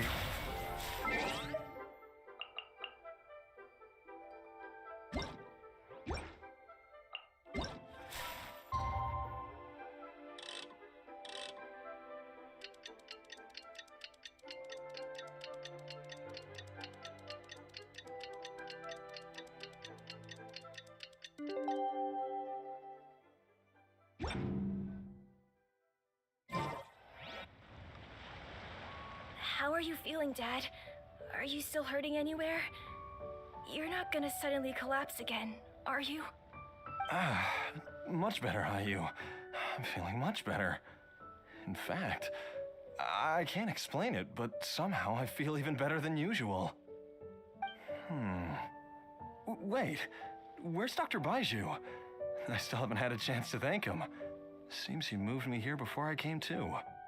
Master said he needed to take a quick rest and asked me to bring you out of the treatment room. He hasn't emerged yet, so he must still be resting. Oh, really? Well, he must be tired from treating me for 2 nights in a row. I don't know how I can begin to repay him for saving my life. I'll have to discuss it properly with Jiang Li once we find her. Speaking of which, has there been any word of her whereabouts yet? No, the Adventurers Guild hasn't gotten back to me yet. I'll go check with them again in a bit. I'll come with... Don't forget what Master said. You're still not out of the woods yet, Jialiang. I strongly suggest that you stay and rest at Boo Boo Pharmacy for now. I can accompany Ayu to the Adventurers Guild. I suppose you're right. Though, on the bright side, this means I can thank Dr. Baiju in person once he's finished resting. Traveler, Baiju hasn't shown his face ever since he went in to treat Jialiang again. Do you think he... Huh? Hey, wait up!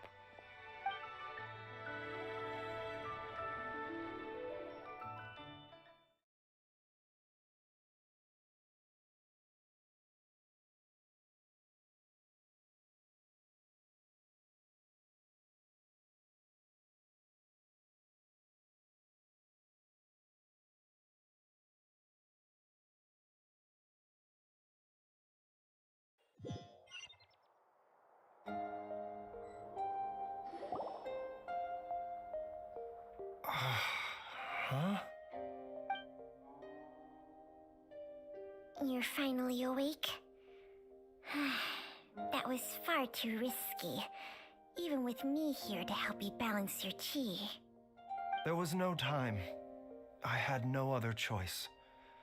In any case, it was not completely without benefit to myself. I managed to learn something. Jiang Li's design is quite brilliant.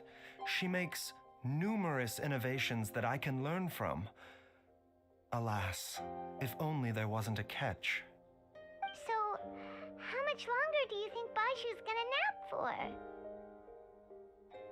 They've been outside waiting for you the whole time while you were asleep. Shall we at least go and show our faces? All right.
Surely he hasn't.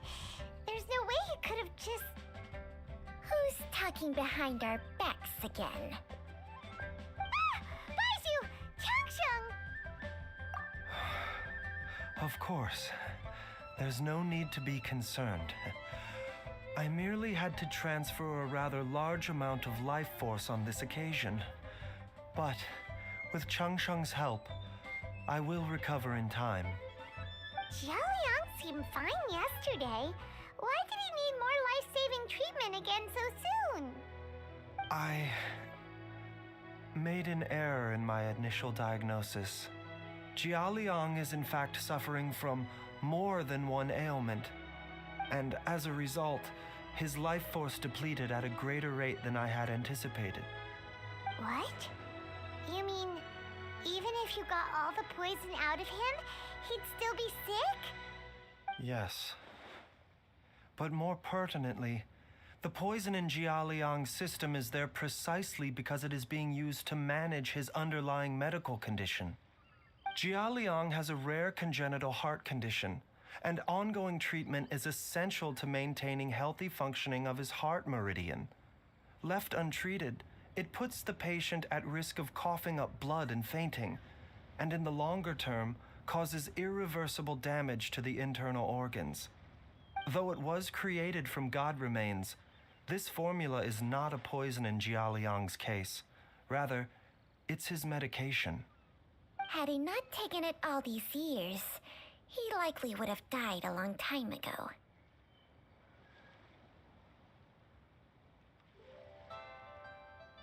Still, using poison to treat a disease is hardly a viable long-term solution. As time passed, and the poison accumulated in his system, it began to impact his cognition. Moreover, the longer he relied upon this medicine, the more resistant his body became to it.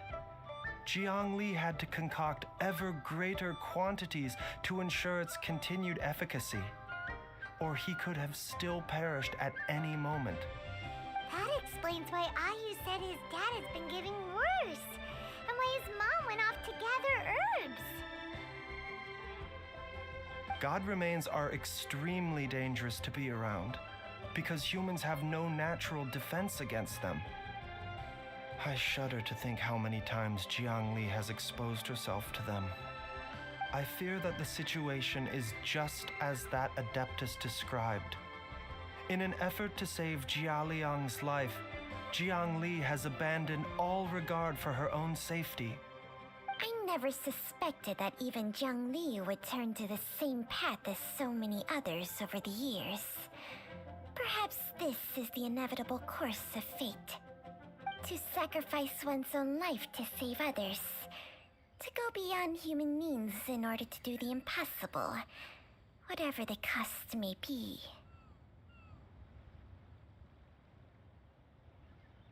Well, I think that it's too early to say with any certainty what fate has in mind. In any case, I have stabilized Jia Liang's condition for now, so our immediate priority should be to get ourselves back to Qingsa village and find out where Jiang Li is.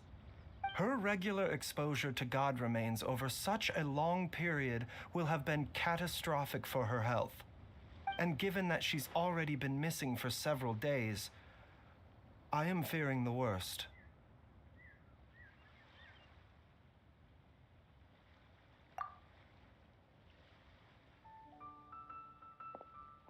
It's me, Traveler, Dr. Baiju.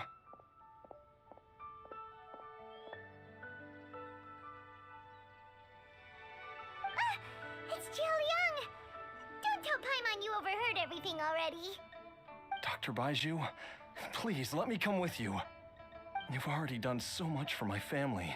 I can no longer just sit here and watch while you put yourself at risk for Jiang Li's sake. After all, if it wasn't for me, she wouldn't have had to put herself in harm's way in the first place. I know I won't be of much help in battle, but at the very least, I can show you the way. I'm sure I'll be able to remember. I know there's a spot where she says goodbye to me every time she goes to gather her herbs. I'm sure I'll remember. I have to remember.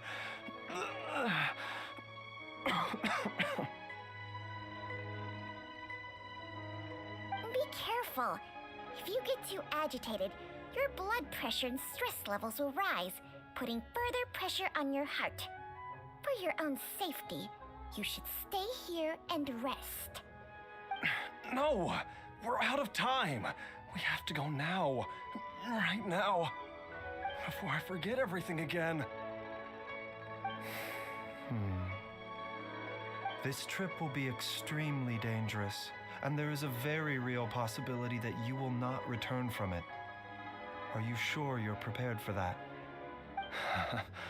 I never expected to live this long in the first place. My death is already long overdue, so why should I fear it? There's only one thing I fear now, and that's that I'll forget her again before we manage to find her. Very well.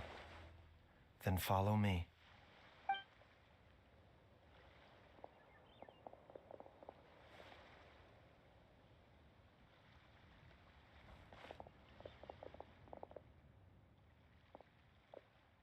Dr. Baiju, are you heading out again? Yes. This could be a long one. Could you please prepare a dose of the usual formula? Please add an extra measure of mistgrass pollen and 1 dose each of the ingredients from the 3rd and 5th compartments of my medicine cabinet. I hope it works. Dr. Baiju, do you mean... Hop to it now, and remember to be careful with the cauldron this time. You don't want to burn yourself again.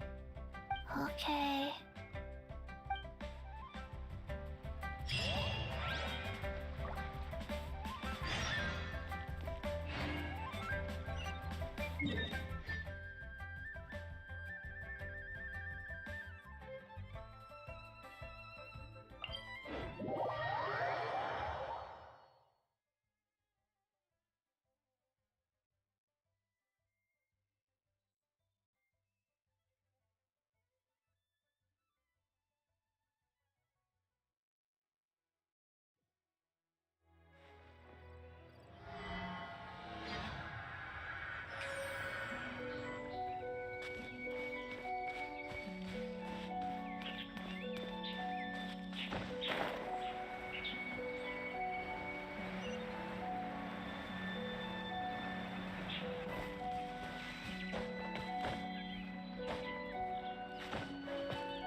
strange feeling is back.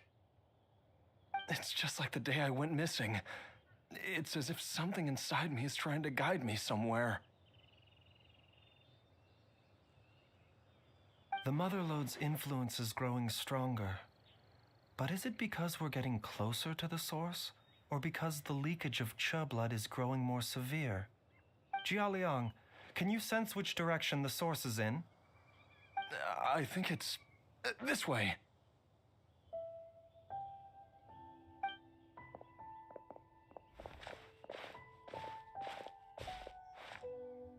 Yes, I'm sure of it.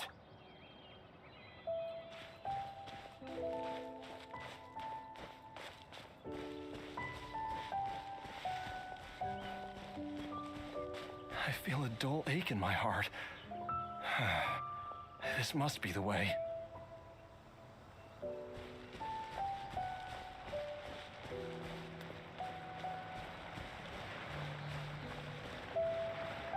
This place feels familiar. I think I've been here before.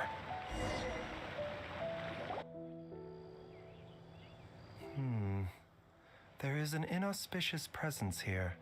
Even I can sense it. I think I remember this place. Jialiang,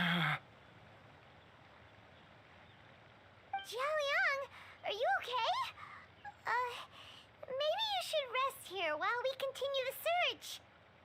No, I have to keep going. Jiangli is still waiting for me. Then let's hurry.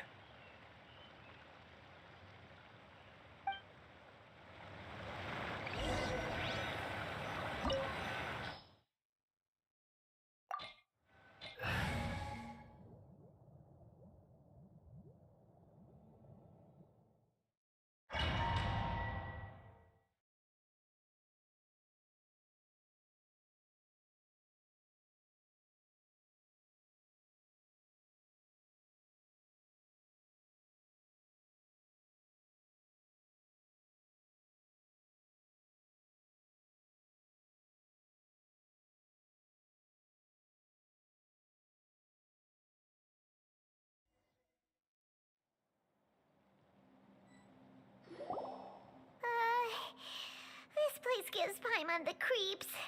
Who knows what we're gonna find up ahead? The digging marks here appear amateur and rather old. I suspect it is a thieves' tunnel. A thieves' tunnel? Paimon has heard rumors about treasure around these parts before.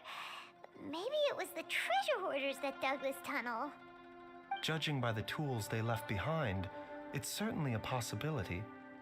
But why did they abandon this place without even stopping to pack up their tools? I remember now. She took me here once and told me that she'd found a way to save me in this cave. But she said that the method would cause me to, curses. Why can't I remember what she said? Easy, Jialiang. Come on, let's keep going.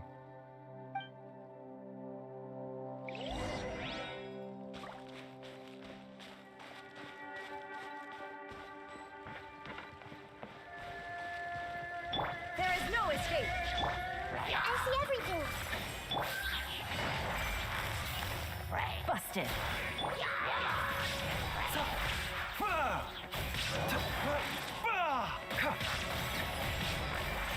Shine down. A bitter pill to swallow. Mind the side effects.